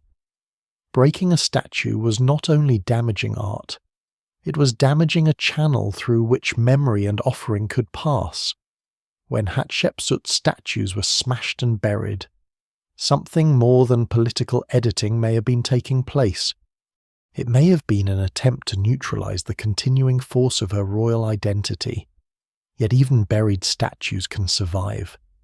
The very act meant to silence them helped preserve fragments for archaeologists to find thousands of years later. That irony follows Hatshepsut everywhere. The chisel marks that damaged her memory also reveal the anxiety she caused. A powerless queen would not need such careful correction. A decorative consort would not need to be removed from king lists. A failed ruler would not leave monuments worth editing. Her erasure proves, in a strange way, the success of her reign. She had made herself royal enough that later kings has to deal with her. She had entered the stone record too deeply to be ignored. The attempt to reduce her became evidence of how fully she'd once occupied the throne. Modern discoveries around her monuments continue to sharpen this picture, because every recovered block, every trace of colour, every foundation line, every fragment carrying her name reminds us that the ancient campaign against her memory did not win completely. Her enemies, whether political, dynastic, ritual, or personal, could damage the surface. But they could not remove the underlying fact. Hatshepsut ruled. Egypt functioned under her. Temples rose under her. Expeditions travelled under her name. A woman became king and made that kingship look sacred enough to stand in stone. The mystery of her erasure is therefore not simply why they tried to make her disappear. It is why she remained so difficult to erase. Her story survives because destruction is never perfect, because stone keeps scars, because fragments speak, and because the past often returns through the very wounds meant to close it. Hatshepsut's damaged images do not leave us with silence. They leave us with a more complicated voice, a queen who became pharaoh, a pharaoh later reshaped into a problem, and a problem that still refuses to vanish. After Hatshepsut, Egypt does not forget the possibility that a royal woman can stand very close to the center of power, but the form changes. The next great figure does not need to take the full titles of pharaoh to alter the meaning of queenship. She does not need to wear the false beard or present herself as a king. Her influence moves through marriage, motherhood, ritual visibility, international prestige, and a kind of personal authority that seems to radiate through the reigns around her. Her name is Tiye, and she belongs to one of the most dazzling and complicated periods in Egyptian history, when the 18th dynasty reaches heights of wealth and display that would have astonished even earlier kings. Tiye becomes the great royal wife of Amenhotep III, a pharaoh whose reign is often remembered for splendor rather than conquest. Egypt under Amenhotep III stands at the center of a diplomatic world stretching across the eastern Mediterranean and Near East. Gold flows from Nubia. Tribute and luxury goods move through court networks. Foreign rulers write to Egypt with respect, frustration, requests, and calculation. Monumental building expands, temples, statues, palaces, and ceremonial landscapes express a kingship so wealthy that power itself seems almost sunlit. In this world, Tiye does not remain a silent ornament beside the throne. She appears with unusual prominence, and her name travels farther than the borders of Egypt. Her origins are one of the first surprises. Tiye is not generally understood as a princess born from the central royal line in the way Hatshepsut was. Her parents, Yuya and Juyu, are high-status figures, connected with important offices and elite circles. But Tiye's marriage to Amenhotep III raises her to a position of extraordinary visibility. This matters because it shows that queenship could be shaped not only by royal birth, but by the political choices of a king and the network surrounding him. Her family's rise becomes part of the wider story of powerful non-royal elites who stand close to the throne in the New Kingdom. The evidence remains incomplete in many details of palace politics, but Tiye's prominence is not in doubt. She becomes great royal wife in a reign that knows how to turn royal display into a language of international power. One of the clearest signs of her importance is the scarab. Amenhotep III issues large commemorative scarabs that circulate information about major royal events, including his marriage to Tiye. These objects are small compared with temples, but politically they are remarkable. They function almost like royal announcements distributed across the elite world, carrying the names and claims of the king and his queen.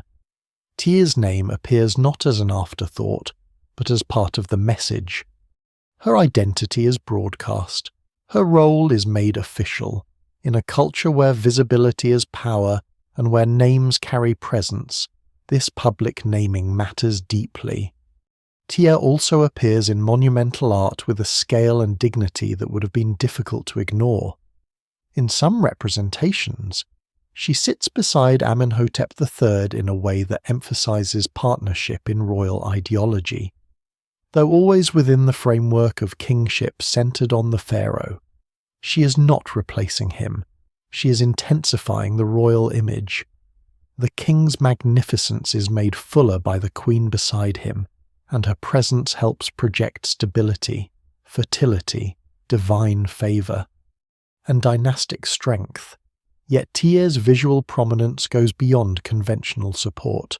It suggests that the court wants her recognized as a major figure in the reign.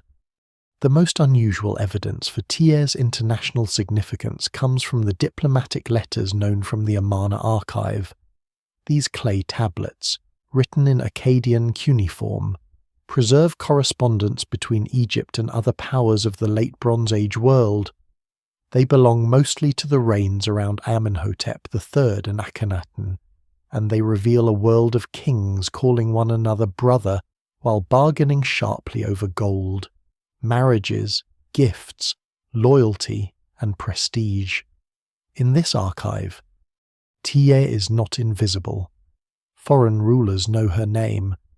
After Amenhotep III's death, Tushratta of Mitanni writes to her, appealing to her memory of previous relations and asking her to support continuity between the courts. The details are embedded in diplomatic formula and political need, but the implication is striking. Tiye is treated as someone whose knowledge, status, and influence matter in international affairs. That does not mean she ran Egypt's foreign policy in a modern sense. It would be too strong to imagine her as a foreign minister hidden behind the throne. Ancient diplomacy is royal, familial, ritualized, and personal in ways that do not fit modern offices. Still, no single explanation fully accounts for her presence in this correspondence unless she was recognized as a significant actor in court memory and dynastic continuity. Foreign kings did not write to irrelevant women. Tiye's reputation had crossed borders. She had become part of the political language by which Egypt related to other great powers.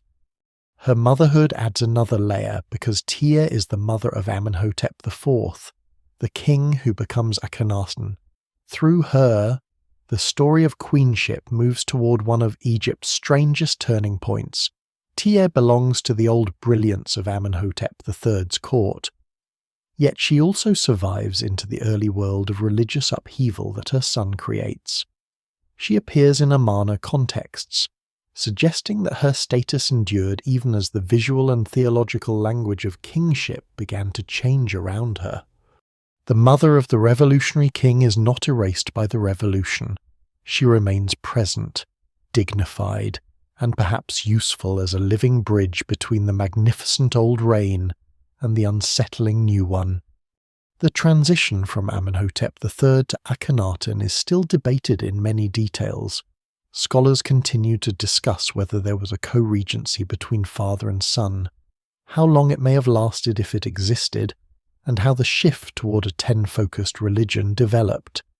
Tiye's role in this transition cannot be reconstructed fully. The record gives clues, not a private history, but those clues place her in the right rooms, at the right moments, with the right kind of authority. She had been queen beside a powerful king, mother of the next king known to foreign courts and represented in elite art. Even without formal kingship, she possessed a kind of dynastic gravity. Tiye's image is also different from the idealized softness often attached to queens. Her surviving portraits, especially some sculptural heads, show a face of intense individuality, heavy-lidded eyes, strong features, a mouth that seems controlled rather than delicate. Whether these objects capture her actual appearance or a crafted elite style is still debated, as all royal portraiture must be. But they communicate force. Tiye does not appear merely youthful or decorative. She appears formidable. The queen's beauty here is not fragile. It is authority given a human face. In Tiye, Egyptian queenship enters a new register. Earlier queens had guarded succession, carried sacred titles, and in rare cases ruled as kings. Tiye shows another path the queen, as international presence, as partner in royal magnificence, as mother of transformation, as a woman whose influence is strong enough to be acknowledged beyond Egypt. Her power is less dramatic than Hatshepsut's because it does not require the shock of a female pharaoh, but in some ways it is more revealing. It shows how far a queen could extend the reach of the throne while still remaining within the accepted role of great royal wife and king's mother. When she fades from the record, she leaves behind no single final scene that explains her life. Instead, she leaves a pattern of prominence, her name on scarabs, her figure beside Amenhotep III, her recognition in foreign correspondence, her presence in the Amarna age, her connection to Akhenaten, and through him to Nefertiti, Tutankhamun, and one of the most disputed religious experiments in ancient history. What survives suggests that Tiye helped expand the public meaning of queenship. She did not need to become king to change what a queen could be. She made queenship visible across borders, and in doing so she prepared the stage for a woman even more famous, even more enigmatic, and even more difficult to understand. Nefertiti enters Egyptian history like a face lit by a lamp in a dark room. Even people who know almost nothing about ancient Egypt often know her profile: the long neck, the high blue crown, the balanced features, the mouth held in stillness, the gaze that seems to look beyond the present. Her bust, found in the workshop of the sculptor Thutmose at Amarna, has become one of the most famous images ever made of a woman. It is so familiar now that it can be difficult to see how strange it really is. It is not a casual portrait. It is not a private likeness kept for family memory. It is a crafted ideal from one of the most radical courts Egypt ever knew, a court where theology, art, kingship, and royal femininity were all being remade at once. Her name means something like the beautiful one has come, and that meaning has helped feed centuries of fascination. Yet beauty is the most dangerous doorway into Nefertiti's story, because it can make her seem simpler than she was. The famous bust is not merely an image of beauty, it is an image of controlled power. The crown rises like architecture. The face is smooth but not soft. The symmetry is almost severe. One eye remains unfinished or missing its inlay, a detail that has invited speculation but resists certainty. The object seems both complete and incomplete, like Nefertiti herself in the historical record radiant, unforgettable and strangely unfinished.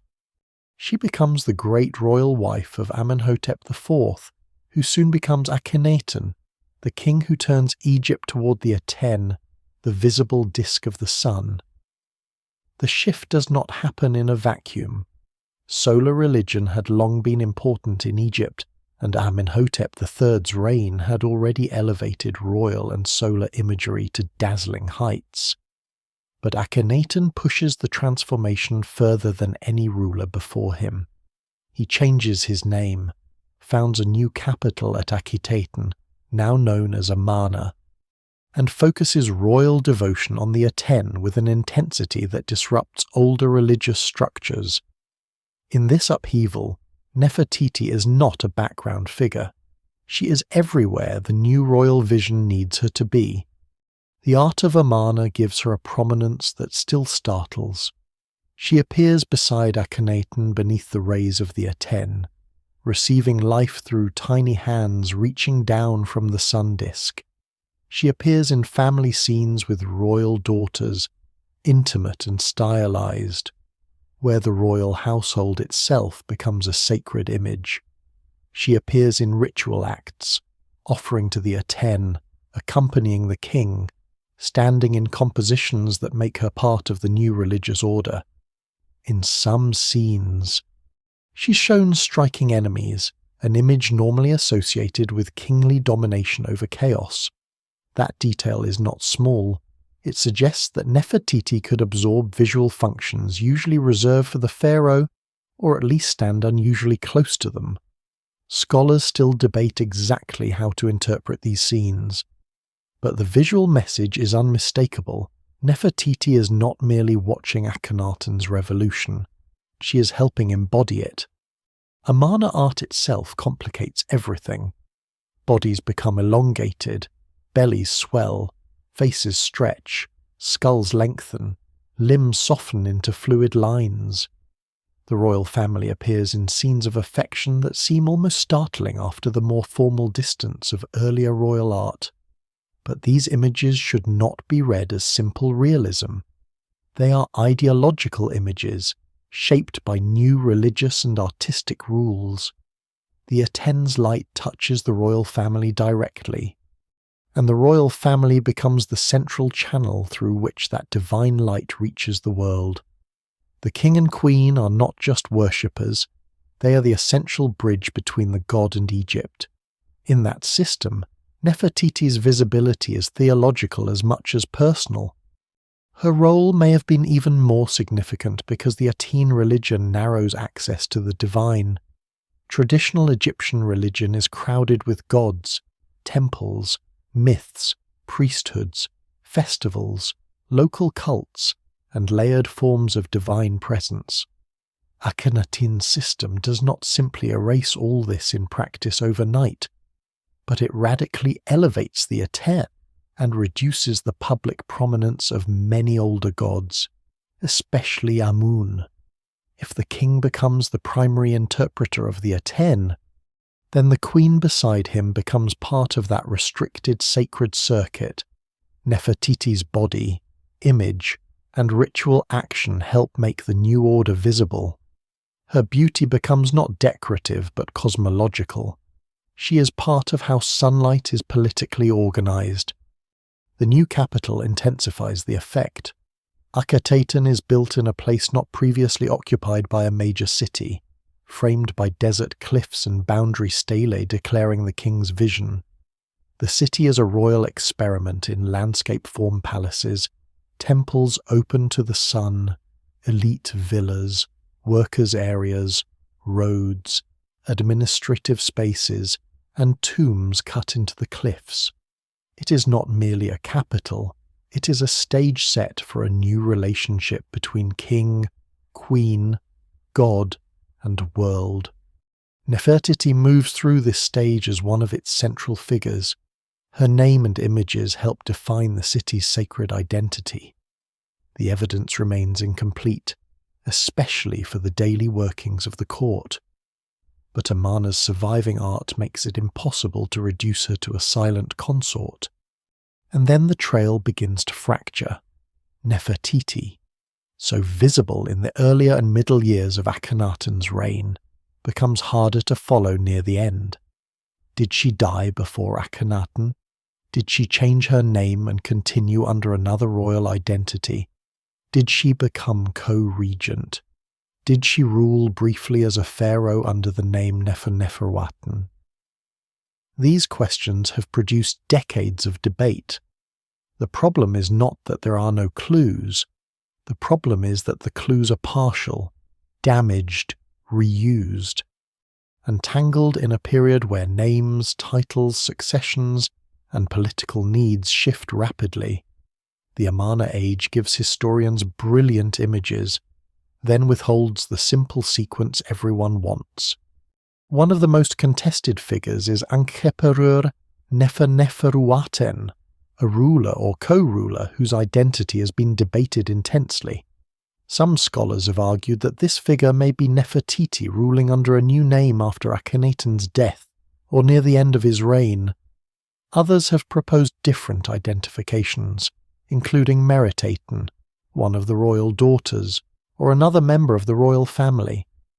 The evidence includes inscriptions, epithets, altered names, and traces on objects later associated with Tutankhamun's burial. It is a puzzle made from pieces that do not all come from the same box. No single explanation fully accounts for everything, and certainty remains out of reach.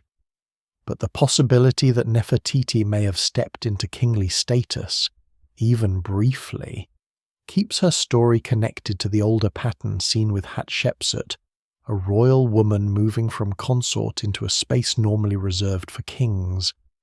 Her disappearance is made more haunting by the fate of Amarna itself. After Akhenaten's death, the religious experiment collapses. The court eventually returns to older gods and older centers of power. The name of Amun is restored. Akhenaten is abandoned as a royal capital.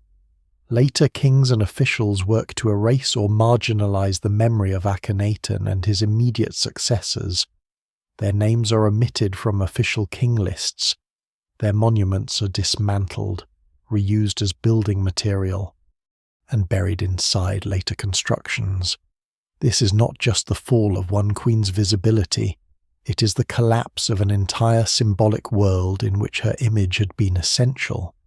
For Nefertiti, this creates a double disappearance. First, she disappears within the later Amarna succession, where her personal fate becomes uncertain. Then she disappears again in the later suppression of the Amarna period, where the whole experiment is treated as an uncomfortable rupture in Egypt's sacred order.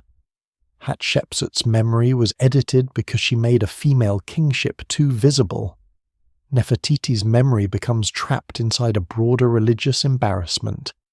The old gods return, and the Queen of the Aten becomes a dangerous kind of beauty. Associated with a revolution Egypt decides not to remember clearly. The mystery of her tomb deepens the silence. Despite the fame of her face, Nefertiti's burial has not been securely identified. Theories have linked her to Amarna, to the Valley of the Kings, to hidden chambers, reused funerary goods, and royal burials altered during the chaotic years after Akhenaten. Some proposals have attracted enormous attention, especially those suggesting that her burial might lie concealed near or within spaces associated with Tutankhamun. Other searches focus elsewhere in the royal necropolis. The claims are exciting, but caution is essential. Archaeology has not yet produced a confirmed tomb of Nefertiti. Hope is not evidence, and Egypt's sands have often encouraged hope faster than proof. The search continues because the question remains genuinely open. Even without a tomb, Nefertiti survives with extraordinary force. She survives through workshop fragments, temple reliefs, boundary texts, royal names, damaged blocks, unfinished objects, and that astonishing bust, whose calm has become almost more famous than the life behind it. Yet the bust may be the least complete version of her. It shows the beauty, but not the danger. It shows the surface, but not the religious upheaval. It shows the queen, but not the possible ruler. It gives the world a face, while the history behind the face remains broken into arguments. Nefertiti's mystery is therefore not simply where she was buried or how she died. It is how a woman could become so central to a revolutionary vision and still vanish so completely from certainty. She stands at the point where royal beauty becomes theology, where a queen's body becomes part of sunlight, where family intimacy becomes state propaganda, and where female power again approaches the throne through forms Egypt both accepts and later suppresses. Her face remains serene because art demands serenity. Her history is anything but serene. It is bright, unstable, unfinished, and still casting shadows across the ruins of Amarna. Nefertiti's radiance makes the Amarna age feel as if it belongs to one woman, but the revolution around Akhenaten is filled with royal women. They appear in reliefs, on palace walls, in domestic-looking scenes, in ritual compositions, and in the broken evidence of succession that follows the king's death. The new religious order does not simply elevate the Aten, it rearranges the visual place of the royal family, and in doing so it gives queens and princesses an unusual prominence. Earlier Egyptian art certainly honoured royal women, sometimes with great force, but Amarna makes the family itself part of the sacred mechanism. The king, the queen, and their daughters are not merely members of a household. They become the visible channel through which divine light enters the world. This is one of the most radical features of Akhenaten's reign. Traditional Egyptian religion is broad, layered, and crowded. Gods dwell in temples, take local forms, merge with other gods, appear in festivals, receive offerings, and move through stories that stretch back into deep time. Priesthoods hold land and influence. Sacred images are hidden in sanctuaries and revealed through ritual. Ordinary Egyptians may approach the divine through household devotion, local shrines, festivals, amulets, prayers, and funerary hopes. Akhenaten's Aten theology narrows the official focus dramatically. The sun disk shines on all, but the royal family stands closest to its rays. In art, the Aten's hands reach down toward the king and queen, offering life directly to them. The rest of Egypt receives the divine through royal mediation. That makes the women around Akhenaten unusually important. If the king alone had been shown receiving the Aten's life, the system would have remained visually narrow and masculine. But Nefertiti appears repeatedly as a ritual partner. She offers, worships, and receives the sun's life-giving rays. At times her scale approaches that of the king. At times she performs actions that echo royal power. Around them, their daughters appear not as anonymous figures hidden in the palace, but as visible participants in the sacred family image. Their presence is usually gentle and formal, framed by protection and dynastic symbolism, but it is also politically meaningful. The royal daughters show continuity, fertility, divine favour, and the living future of the new order. The domestic intimacy of Amarna art has fascinated observers for more than a century. Akhenaten and Nefertiti sit with their daughters. The family appears beneath the Aten in scenes that seem tender, even private. Yet these are not private snapshots. They are official images, carefully composed and ideologically charged. Their apparent intimacy is itself a public statement. It tells the viewer that the royal household is not separate from worship. The family is sacred theatre. The queen and daughters do not simply soften the king's image, they help define his religion. In a world where the Aten is represented not as a human or animal-bodied god, but as a radiant disk, the royal family supplies the human form through which the new theology can be seen. This shift changes the meaning of queenship and royal femininity. The women of Amarna are not just ornaments added to a male religious revolution. They are part of its structure, Nefertiti's visibility gives the Aten cult a queenly face. The princess's visibility gives it generational depth. Even the way bodies are drawn contributes to the new atmosphere. The elongated heads, narrow shoulders, swelling forms, delicate limbs, and fluid gestures create an image of royal life that is deliberately different from the hard ideal of earlier kingship. Scholars still debate why this style emerged. Some older interpretations tried to diagnose Akhenaten's body from the art, but that approach is now treated cautiously because the style applies across the royal family and serves ideological purposes. The Amarna body is not a medical chart, it is a visual experiment. Within that experiment, gender becomes strangely fluid in royal representation. Akhenaten himself is sometimes shown with forms that seem softer or more androgynous than earlier pharaohs. Nefertiti takes on poses and actions associated with kings. The daughters participate in scenes of divine intimacy. The usual boundaries are not erased, but they are disturbed. This disturbance may reflect the Aten theology's emphasis on creation, light, fertility, and the royal pair as complementary channels of divine life. It may also reflect Akhenaten's need to build a completely new visual language quickly, using familiar Egyptian symbols but bending them into unfamiliar shapes. No single explanation fully accounts for the style, and the evidence remains incomplete, but the result is unmistakable. Amarna art makes the royal women harder to ignore than almost ever before.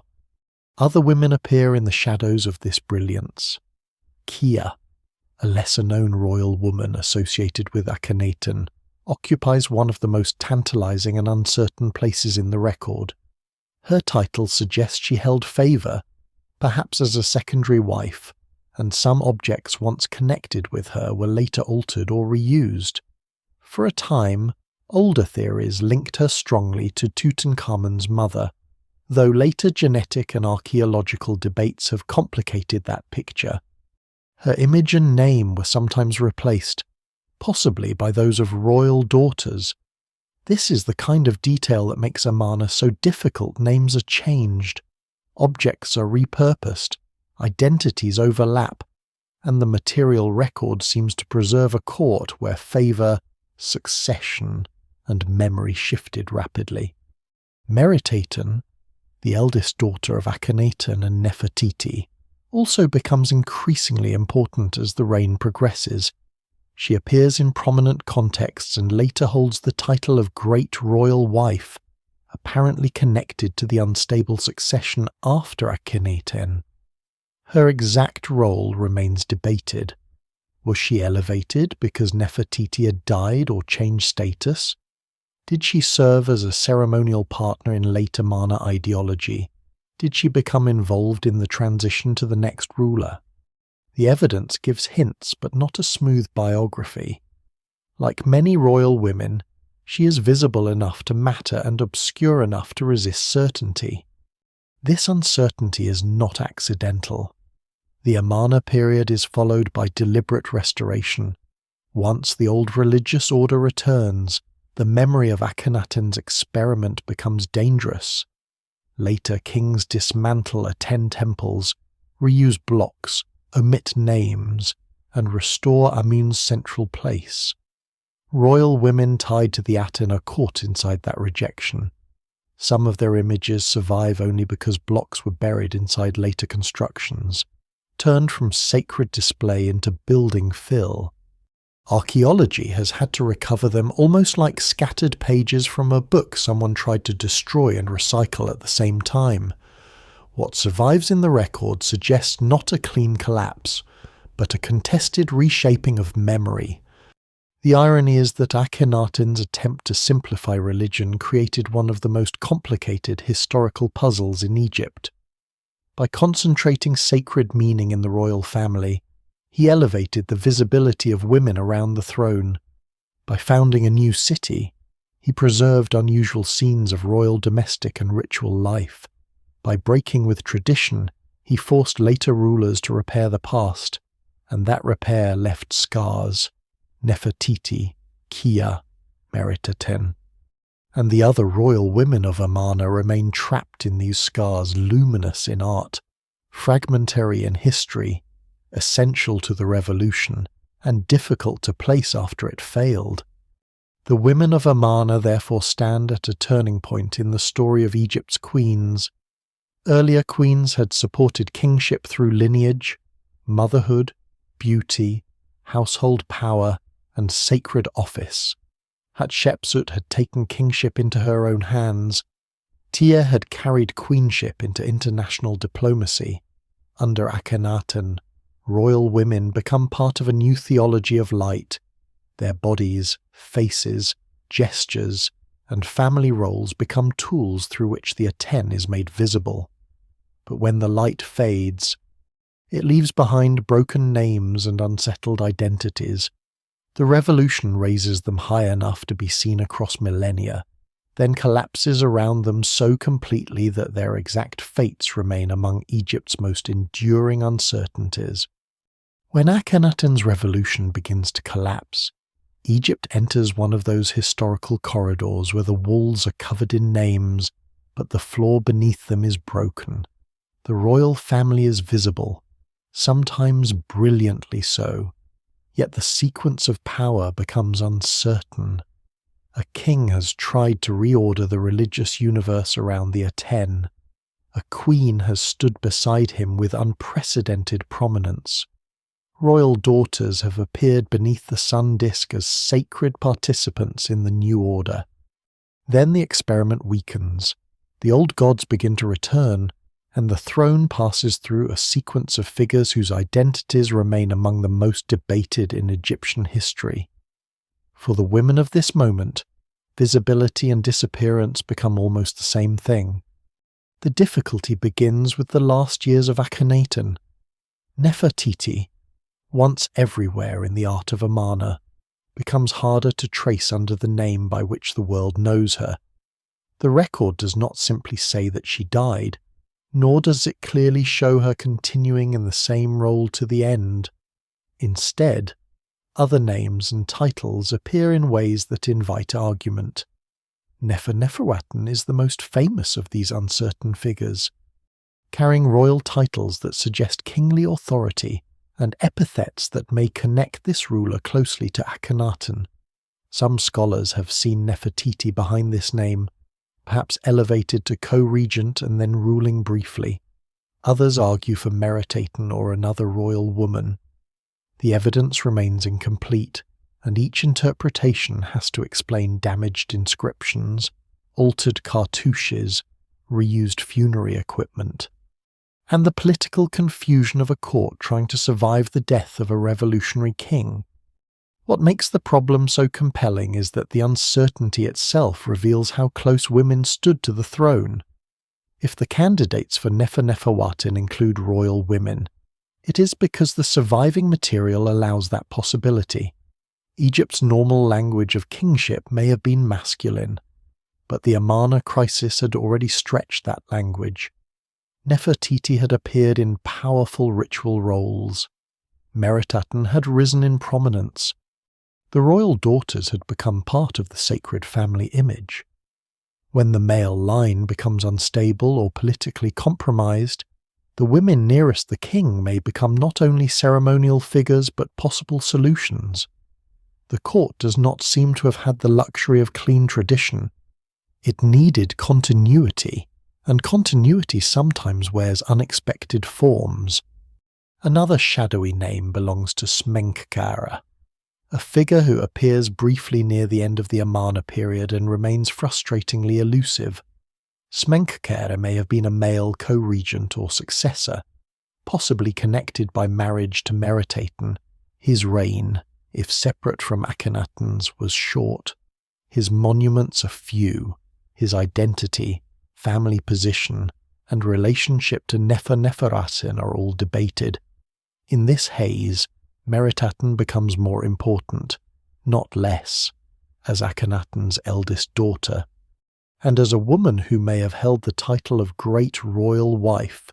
She stands at the center of the dynastic knot. Her role may have been ceremonial, political, or both. What survives in the record suggests a woman used to stabilize a royal transition, though the exact shape of that transition remains unresolved. The restoration that follows adds another layer of distortion. A court does not abandon a religious revolution in a single breath. It must change names, shift alliances, reopen old temples, restore priesthoods, reframe legitimacy, and explain why the sacred order that had been proclaimed under Akhenaten is no longer acceptable. This is not simply theology, it is government. Amun's cult must be repaired. The Theban priesthood must regain prominence. Officials who served the Aten must reposition themselves or disappear from favour. Royal women connected to the Amarna house must be handled carefully, because their bloodline may still be necessary even if their religious associations are awkward. No single explanation fully accounts for how this restoration unfolded, but its political delicacy is obvious. Into this delicate landscape comes Tutankhaten, later Tutankhamun. His name change marks the broader return from a teen-centered ideology to the restored world of Amun. He is a young ruler, and the court around him must carry much of the burden of authority.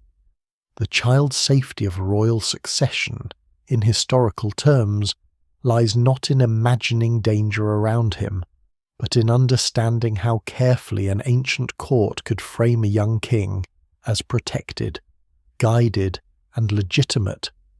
His reign becomes a vessel through which Egypt repairs itself.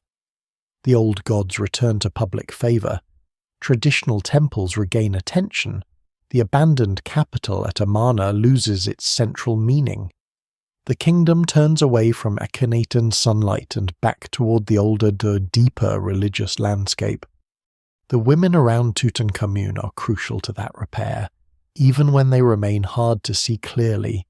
Ankhnespepy, later Ankhesenamun, one of Akhenaten and Nefertiti's daughters, becomes Tutankhamun's wife. Her name change mirrors his, replacing the Aten element with Amun and marking the restoration in the body of the royal family itself. She is a living bridge between the Amarna line and the restored order. Through her, the dynasty can claim continuity without fully embracing Akhenaten's theology. Her presence beside Tutankhamun says, in effect, that the royal house continues, even as its religious language is rewritten. Images of Tutankhamun and Ankhesenamun preserve a softened, intimate royal style that still carries echoes of Amarna. On objects from his tomb, the queen appears beside the king in scenes of affection, ritual, and courtly grace. She offers, attends, and participates in the royal image. These scenes are beautiful, but they are not merely personal. They are political repair work in gold, wood, and paint. The king and queen appear harmonious because the kingdom needs harmony. Their bodies restore balance. Their names restore Amun. Their youth and elegance help cover a court still dealing with the aftershocks of a failed revolution. Then comes one of the strangest surviving traces of a queen in crisis, the famous diplomatic episode in which an Egyptian royal widow appears to have written to the Hittite king, asking for one of his sons to become her husband because she had no son and did not wish to marry a servant. The queen is not named in the Hittite record, and scholars debate whether she was Ankhesenamun or another royal widow from the period. The episode is extraordinary because Egyptian royal women normally do not invite foreign princes to become kings of Egypt. If the account reflects Ankhesenamun, it suggests a desperate succession crisis after Tutankhamun's death.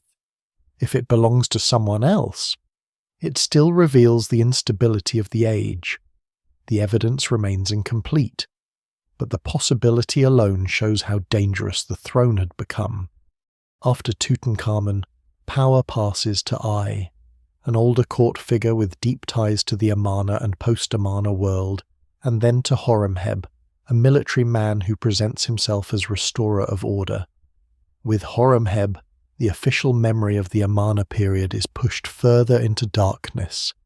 Akhenaten, Smenkhkare, Neferuaten, Tutankhamun, and A are omitted from later king lists in some traditions, allowing Horemheb to present himself as the direct successor of Amenhotep III.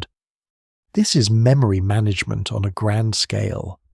The messy sequence is flattened, the religious rupture is buried, the women who stood in the succession shadows are hidden even more deeply. Yet they do not vanish completely. Their traces remain on altered objects, in tomb goods, in changing names, in foreign archives, in reused blocks, in the delicate scenes from Tutankhamun's burial, and in the unresolved identity of rulers whose names seem to hover between queen and king. The Amarna aftermath is not a clean return to normal. It is a scarred restoration, and women stand all through it. Nefertiti possibly transformed into a royal name still disputed. Meret-Neith rising and fading in uncertain succession. Ankhnespepy carrying dynastic continuity into the restored order, and unnamed or half-named queens appearing in diplomatic shadows. Egypt tried to make the past smooth again, but the fragments refused to become smooth. They show a court where female identity, royal blood, religious repair, and political survival were bound together in one of the most fragile transitions ancient Egypt ever endured. After the heat and distortion of Amarna, the story of Egypt's queens moves into a different kind of light. The Athens city is abandoned, the old gods return, the royal sequence is repaired by force of memory, and a new dynasty rises with a strong appetite for permanence. By the time Ramesses II comes to the throne, Egypt has entered an age of colossal display. Statues grow enormous, temples become declarations of endurance, royal names are carved again and again across the land, from the Delta to Nubia, as if repetition itself can defeat time. In this world, queenship does not vanish, but it changes tone. It becomes less revolutionary than Nefertiti's sacred radiance, less openly kingly than Hatshepsut's rule, and yet no less important to the image of royal eternity. The woman who best embodies this world is Nefertari. Nefertari is remembered as the great royal wife of Ramesses II, one of Egypt's most famous and longest-reigning pharaohs. His reign is so immense in scale that it can easily overwhelm the people around him. Ramesses builds, campaigns, negotiates, celebrates, rewrites, restores, and inscribes his presence with almost unstoppable energy.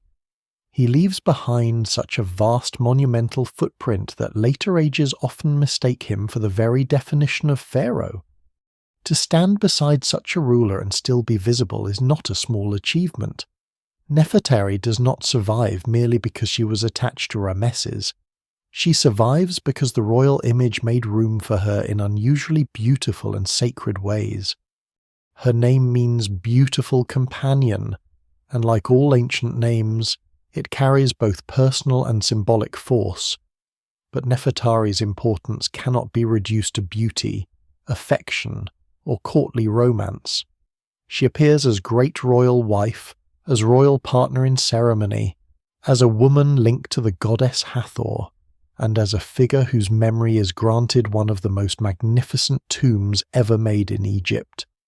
What survives suggests a queen whose status was carefully cultivated within Ramesses II's royal program. She's not a ruler in her own right, not a female pharaoh, not a revolutionary theologian, but she becomes something equally revealing, a queen transformed into a sacred participant in the king's eternal world. Her most famous monument is not a public statue in the open sun, but a tomb in the Valley of the Queens. Known today as QV66, it is one of the great masterpieces of Egyptian funerary art. The tomb is not enormous by the standards of royal architecture, yet its painted world is astonishing. The walls seem to breathe colour. Deep blues, golds, reds, whites, greens, and blacks shape a sacred journey in which Nefertari moves through the afterlife with dignity and grace. She appears before gods, offers, plays the ritual game of Senet, receives guidance, and passes through scenes drawn from funerary tradition. Her body is elegant, her garments transparent and white, her crown and jewellery precise, her posture calm. But again, beauty here is not decoration. It is equipment for eternity.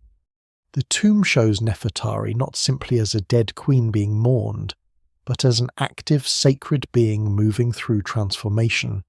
She interacts with Osiris, Isis, Nephthys, Hathor, Anubis, Thoth, and other divine figures. She is welcomed, protected, instructed, and renewed. The walls do not tell a biography in the modern sense. They do not explain her childhood, her private thoughts, or the daily texture of her marriage. Instead, they do something more Egyptian. They create a working afterlife. The painted images and texts are meant to help her exist beyond death, to make the dangerous passage legible and survivable, to place her within the cosmic order she served in life. The evidence remains incomplete whenever we try to recover Nefertari the person, but Nefertari the sacred royal dead is preserved with extraordinary care. The condition of the tomb also tells a modern story of fragility. When discovered in the early 20th century, it amazed archaeologists with its beauty. But the paintings were vulnerable. Salt, moisture, ancient damage, and the breathing presence of visitors all threatened the surface. Conservation became essential. This is one of the quiet ironies of Egyptian eternity. The tomb was built to last forever, yet its survival depends on modern restraint, chemistry, monitoring, and care. The Queen's painted afterlife endures not because ancient magic alone protected it, but because fragile pigments on plaster have been guarded against the modern world that came to admire them. Nefertari's public sacred role appears even more dramatically at Abu Simbel, far to the south in Nubia. Rameses II carved his own colossal temple into the rock, a monument of royal dominance, solar alignment, and imperial presence. Nearby stands a smaller temple dedicated to Hathor and to Nefertari. Even calling it smaller can mislead, because its significance is immense. On its facade, statues of Nefertari stand at a scale close to those of Rameses, an unusual honour in Egyptian royal art. She appears not as a tiny companion tucked beside the king's legs, but as a monumental presence. The temple's dedication links her with Hathor, goddess of music, love, beauty, joy, motherhood, and the distant feminine power of the divine. Through this association, Nefertari becomes more than a queen remembered by her husband. She becomes part of Egypt's sacred and imperial landscape. Abu Simbel must also be understood as a political monument. It stands in Nubia, a region of enormous importance to Egypt because of gold, trade routes, military control, and symbolic southern power. Temples there were not only devotional spaces, they were messages carved into stone for local populations, travellers, officials, soldiers, and gods. Ramesses' great temple announces pharaonic might. Nefertari's Hathor temple complements that message with divine femininity, beauty, music, fertility, and queenly presence. Together they create a royal pair in stone, not equal in political office, but balanced in symbolic force. The king conquers and shines. The queen embodies sacred grace and divine favour. The empire is made to look whole. Nefertari also appears in diplomatic traces. A letter associated with the Hittite queen after the peace between Egypt and the Hittite Empire suggests that royal women could participate in the softer language of international relations, especially after the famous treaty that followed long conflict. The evidence does not let us reconstruct a full diplomatic career for Nefertari, and caution is necessary. But even the presence of queenly correspondence in this setting echoes the older pattern seen with Tiye. Royal women could help sustain relationships between courts, especially when marriage, peace, prestige, and gift exchange were involved. Their words, or words written in their names, could carry the warmth that official male diplomacy often lacked. Yet Nefertari's story also contains disappearance.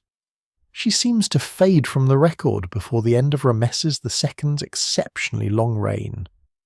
Other royal women rise in visibility, including Setnofret and later daughters and wives tied to the continuing royal house. Nefertari may have died relatively early in the reign, though the exact circumstances are uncertain. Her absence after such prominence is striking. Ramesses outlives many members of his family, and his long reign turns succession into a slow attrition of heirs and royal partners. Nefertari's beauty and sacred memory remain fixed, while the living court moves on without her. That is perhaps why her tomb matters so deeply.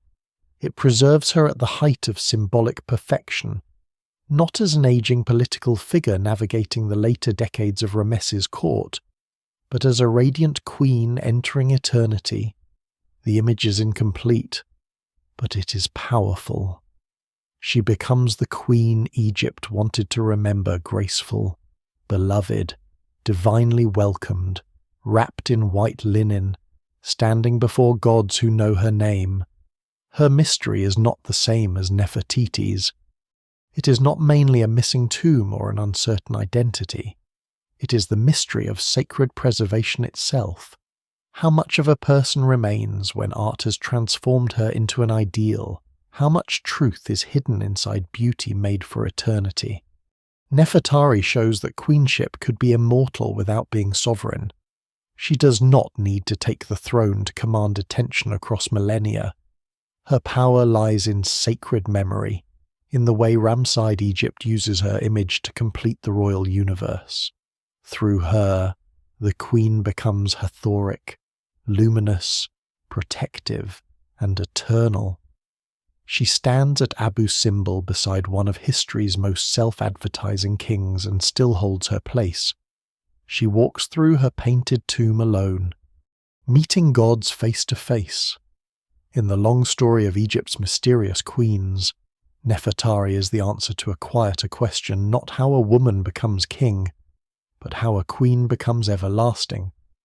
Cleopatra VII arrives at the end of Egypt's ancient royal story, but she does not arrive as a simple ending. She inherits a kingdom already layered with 3,000 years of sacred kingship, temple ritual, dynastic memory, and queenly power. Behind her stand Meret-Neith's shadow at Abydos, Ankhnespepy's maternal authority at Saqqara, Hatshepsut's impossible kingship at Thebes, Tiye's diplomatic gravity, Nefertiti's radiant uncertainty, and Nefertari's painted eternity. Yet Cleopatra's Egypt is also a different country from theirs. It is no longer ruled by native dynasties born from the deep rhythms of the Nile alone.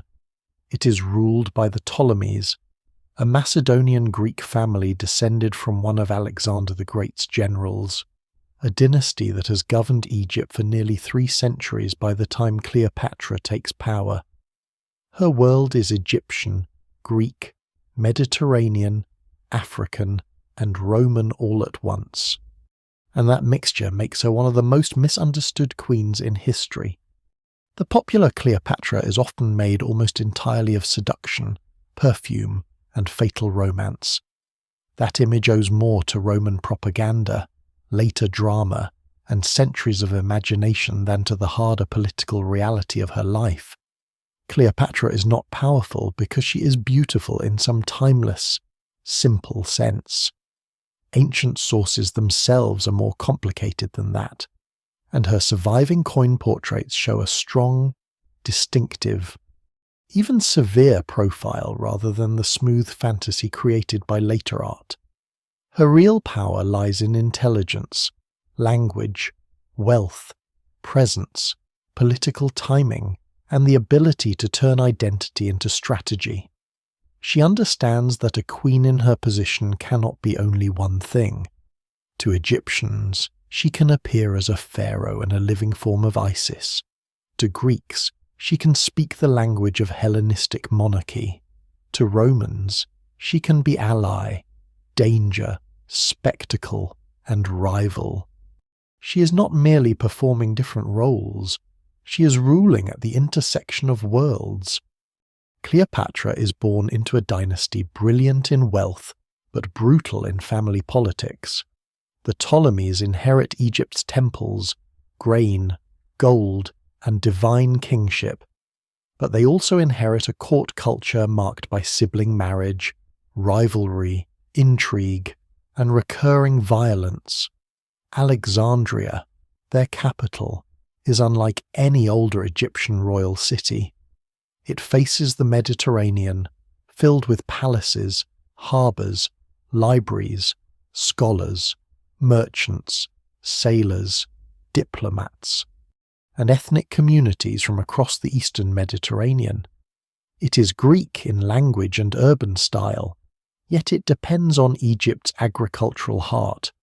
The Ptolemaic kings rule from Alexandria, but their legitimacy reaches into the temples of Memphis, Thebes, Edfu, Dendera, and Philae, where Egyptian priests continue to shape sacred kingship through rituals far older than the dynasty itself.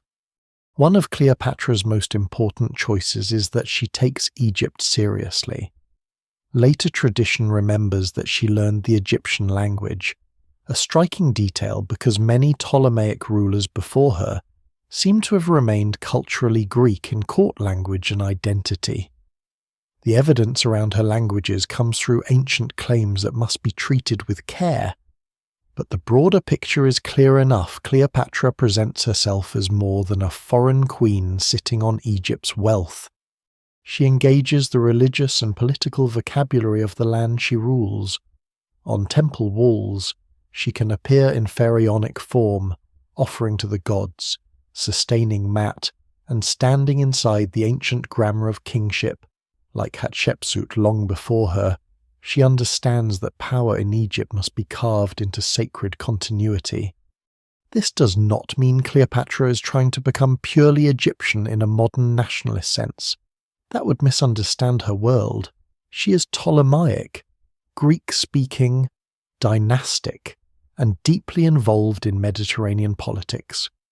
But she knows that Egypt's strength lies in its doubleness. Alexandria gives her access to naval power, scholarship, finance, and diplomacy.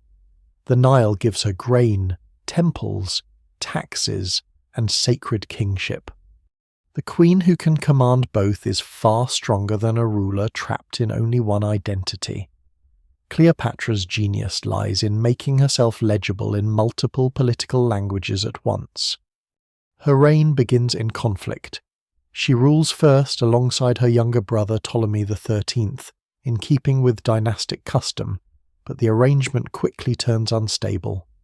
Court factions push against her. She is forced from Alexandria. The kingdom fractures around competing claims. Then Rome enters the story directly through Julius Caesar, who arrives in Egypt after pursuing Pompey during Rome's civil war. Cleopatra's famous entrance into Caesar's presence has been retold so often that it almost disappears beneath theatrical detail. Whether the exact story unfolded as later writers describe remains uncertain. What matters historically is that Cleopatra secures Caesar's support, returns to power, and survives a dynastic war that could easily have ended her reign. Her alliance with Caesar is personal, political, and strategic. Their son, Caesarion, becomes central to her future vision. For Cleopatra, a child connected to Julius Caesar is not merely a family matter, it is a dynastic asset of enormous symbolic force. For Rome, however, the situation is far more dangerous. Caesar is already too powerful for many Romans' comfort, and a foreign queen with his child becomes part of the anxious mythology surrounding monarchy, Eastern luxury, and the possible end of republican traditions. Cleopatra visits Rome, and her presence there must have been extraordinary. An Egyptian queen in Caesar's orbit, wealthy, intelligent, royal, and impossible to ignore. But after Caesar's assassination in 44 BCE, the ground shifts again. Cleopatra returns to Egypt, and survival demands a new calculation. That calculation eventually brings her to Mark Antony. Their partnership is often reduced to romance, but it is also one of the great political alliances of the late Hellenistic world. Antony needs money, ships, grain, legitimacy in the Eastern Mediterranean, and a stable power base against Octavian. Cleopatra needs Roman military support, recognition of her dynasty, protection against annexation, and a future for her children. Together they create a political vision that alarms Rome. Territories are assigned to Cleopatra's children in the donations of Alexandria. Caesarion is promoted as Caesar's true son. Cleopatra appears not as a dependent client queen but as a sovereign partner in a larger Eastern order. To Octavian, this is a gift. He can present Antony as corrupted by an Eastern queen, enslaved by luxury, and disloyal to Rome. The propaganda is devastatingly effective. Cleopatra becomes, in Roman telling, not a ruler defending her kingdom but a foreign seductress threatening Roman virtue. This image survives because the winners write the loudest version of the story. Octavian does not need merely to defeat Antony. He needs to make the war look moral, Roman, and necessary. By turning Cleopatra into the true enemy, he avoids framing the conflict too openly as another Roman civil war. The queen becomes the face of danger, her intelligence becomes manipulation, her wealth becomes decadence, her political alliance becomes enchantment. Scholars still debate many details of her intentions, but one thing is certain: the Cleopatra most people inherit is filtered through the needs of her enemies. The naval defeat at Actium in 31 BCE marks the beginning of the end. Antony and Cleopatra withdraw to Egypt, but Octavian's advance cannot be stopped. Alexandria, the city of palaces and libraries, becomes the last stage of a world about to vanish. Antony dies. Cleopatra attempts negotiation, but Octavian wants triumph, control, and Egypt's wealth. Her death in 30 BCE closes the Ptolemaic dynasty and brings Egypt under Roman rule. The famous story of the asp has become part of legend, though the exact method of her death remains uncertain. What matters is that Cleopatra denies Octavian the living trophy he wants. In death, she preserves one final measure of royal control. With Cleopatra, the ancient office of Egyptian queen transforms for the last time. She is pharaoh, Hellenistic monarch, mother, diplomat, naval strategist, priestly image, Roman obsession, and later myth. She fails to save Egypt's independence, but failure alone does not define her. She rules in a world where even strong kings struggle to survive Rome's expansion. Her achievement is that she keeps Egypt politically alive far longer than weakness should have allowed. Like the queens before her, she uses the tools available: sacred identity, dynastic motherhood, beauty as performance, diplomacy, wealth, and memory. Her secrets are not only in a missing tomb, they are in the gap between the woman who ruled and the story Rome needed her to become. By the time Cleopatra dies, Egypt's queens have already become something more fragile than memory and stronger than oblivion. Their names survive unevenly, scattered across tombs, temple walls, diplomatic letters, statues, ceilings, reused blocks, damaged cartouches, and objects lifted from sand after thousands of years of silence. Some queens are bright enough to seem almost present, Hatshepsut standing before Amun, Nefertiti beneath the rays of the Aten, Nefertari walking through a painted afterlife, Cleopatra confronting Rome from the last palace of Alexandria. Others remain dimmer, known through a tomb too large to ignore, a title too strange to explain easily, a burial text where scholars did not expect it, or a missing space in the historical record that feels deliberate. The story of Egypt's queens ends not with a single answer, but with a landscape of unresolved traces. Some mysteries are literal. The tomb of Nefertiti has never been securely identified. For more than a century, archaeologists have searched the royal cemeteries of Egypt with hope, caution, and sometimes controversy, trying to determine where the Queen of Amarna was finally buried. Was she laid to rest near the city she helped make sacred? Was her burial moved after the restoration of the old gods? Did she rule under another name and receive funerary equipment later reused for someone else?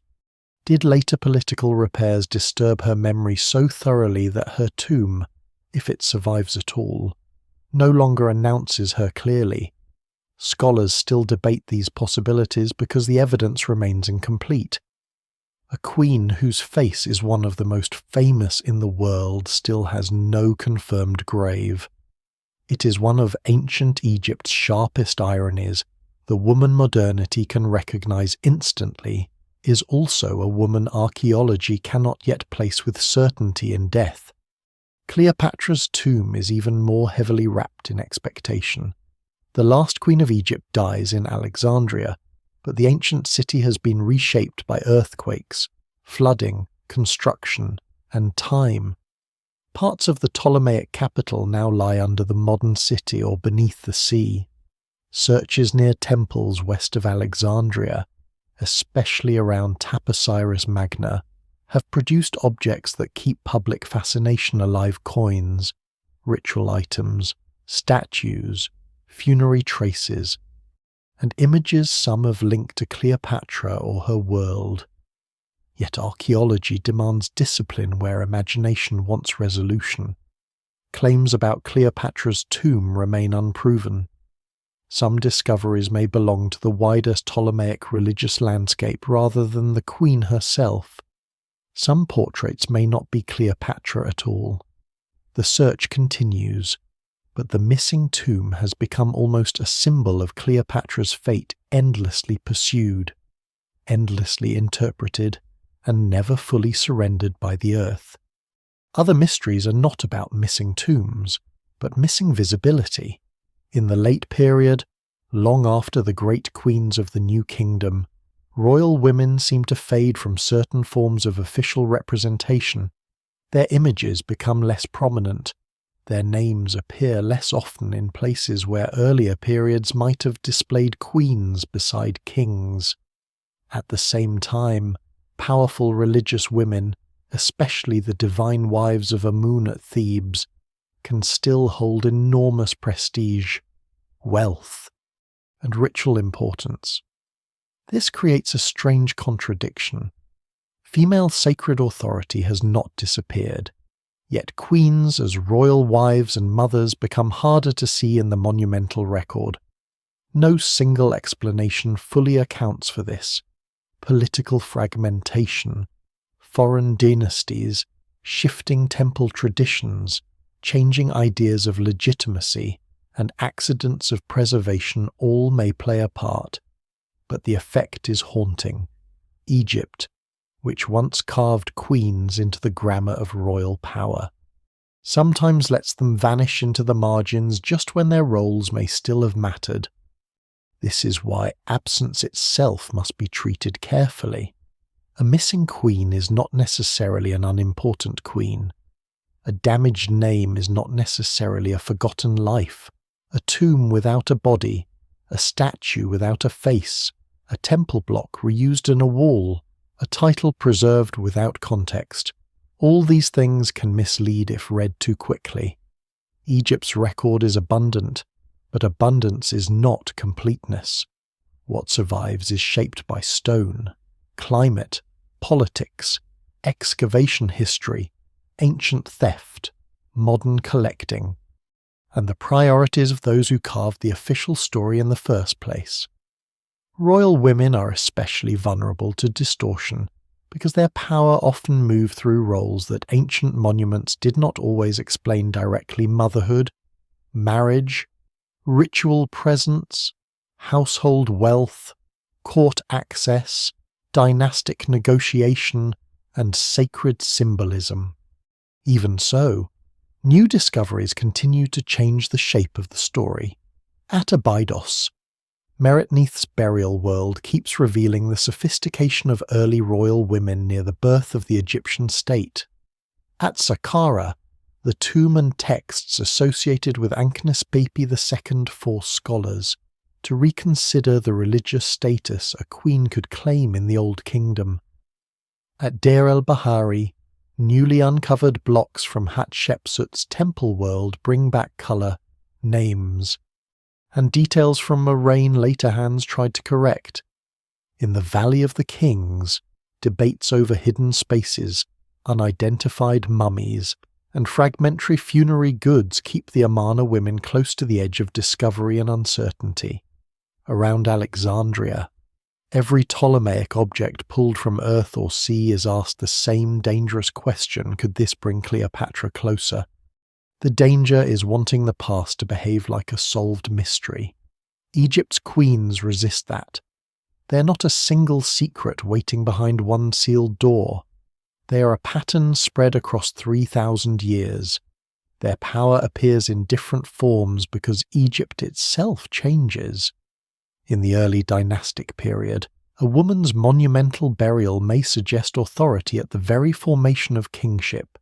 In the Old Kingdom, a queen mother may hold the fragile bridge between a young ruler and a threatened dynasty. In the Middle Kingdom, Sobekneferu can stand openly as a female pharaoh at the end of a royal line. In the New Kingdom, Hatshepsut can turn regency into kingship. Tiye can make queenship diplomatic. Nefertiti can become part of a religious revolution, and Nefertari can be preserved as sacred beauty. In the Ptolemaic age, Cleopatra can gather Egyptian, Greek, and Roman languages of power into one final struggle. What links them is not that they all ruled in the same way. They did not. Some never ruled formally at all. Some acted through sons, husbands, temples, estates, or diplomacy. Some became divine images more than political actors in the surviving record.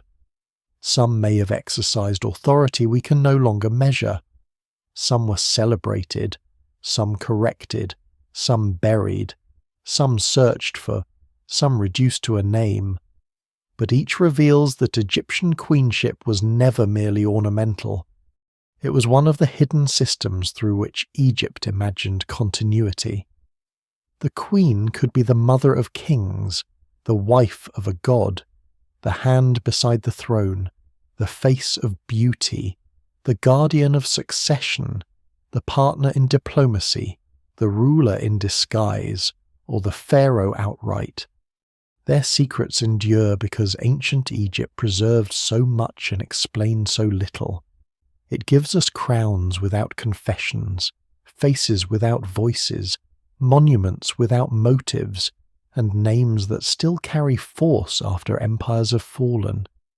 The queens remain mysterious not because they were marginal, but because their power often worked in places history records badly: the palace room, the ritual gesture, the marriage alliance, the maternal claim, the carefully carved image. The name later chiseled away, beneath the sand, beneath museum glass, beneath the smooth official story of kings, their presence continues. Egypt's pharaohs may have claimed to hold the world in balance, but again and again, the evidence suggests that queens helped hold the throne itself. Now the river grows quiet again. The temples stand in the cooling light, their walls scarred by time, their colours faded, their names partly broken, yet still carrying the pressure of lives that refuse to vanish completely. The queens of Egypt remain there, not as simple legends, not as perfect statues without history, but as human beings transformed by a civilization that believed memory could be built, painted, buried, damaged, restored, and awakened again. Some of them are still close enough to touch through stone, a crown, a title, a painted hand raised before a god, a face turned toward eternity. Others remain only at the edge of certainty, where scholars lean over fragments and ask what one missing sign might have meant. A queen may have ruled, or only guarded a reign. A tomb may belong to a famous woman, or to someone whose name has not yet returned. A broken image may mark hatred, or politics, or ritual correction, or merely the long violence of time. The past does not always answer in a clear voice. Often it answers the way Egypt answers best, with a fragment shining in dust. And yet the pattern remains. Across the long centuries, women stand near the deepest workings of power. They carry dynasties through dangerous transitions. They lend kingship a sacred body. They appear as mothers, wives, priestesses, diplomats, builders, mourners, goddesses, and rulers. They are sometimes praised, sometimes hidden, sometimes erased, and sometimes made immortal with a care that seems almost tender. Their world is gone, but the questions they leave behind still move like shadows across temple floors. The mystery of Egypt's queens is not only what has been lost, it is what survived despite everything. A name carved where no one expected it, a tomb painted with impossible grace, a queen's image made larger than the king she protects, a face from Amarna, calm and unfinished, a last ruler of Alexandria, turned by enemies into myth but never reduced to it completely. These traces remind us that history is not held only by those whose monuments are largest. Sometimes it's held by those who stood beside the throne and made the throne possible. The Nile still runs north. The desert still gathers silence around the ruins. Beneath the sand, beneath old stones, beneath the stories already told, there may still be chambers unopened, names unread, and queens waiting patiently in the dark, not waiting to become legends, because they already are, but waiting to become more human again.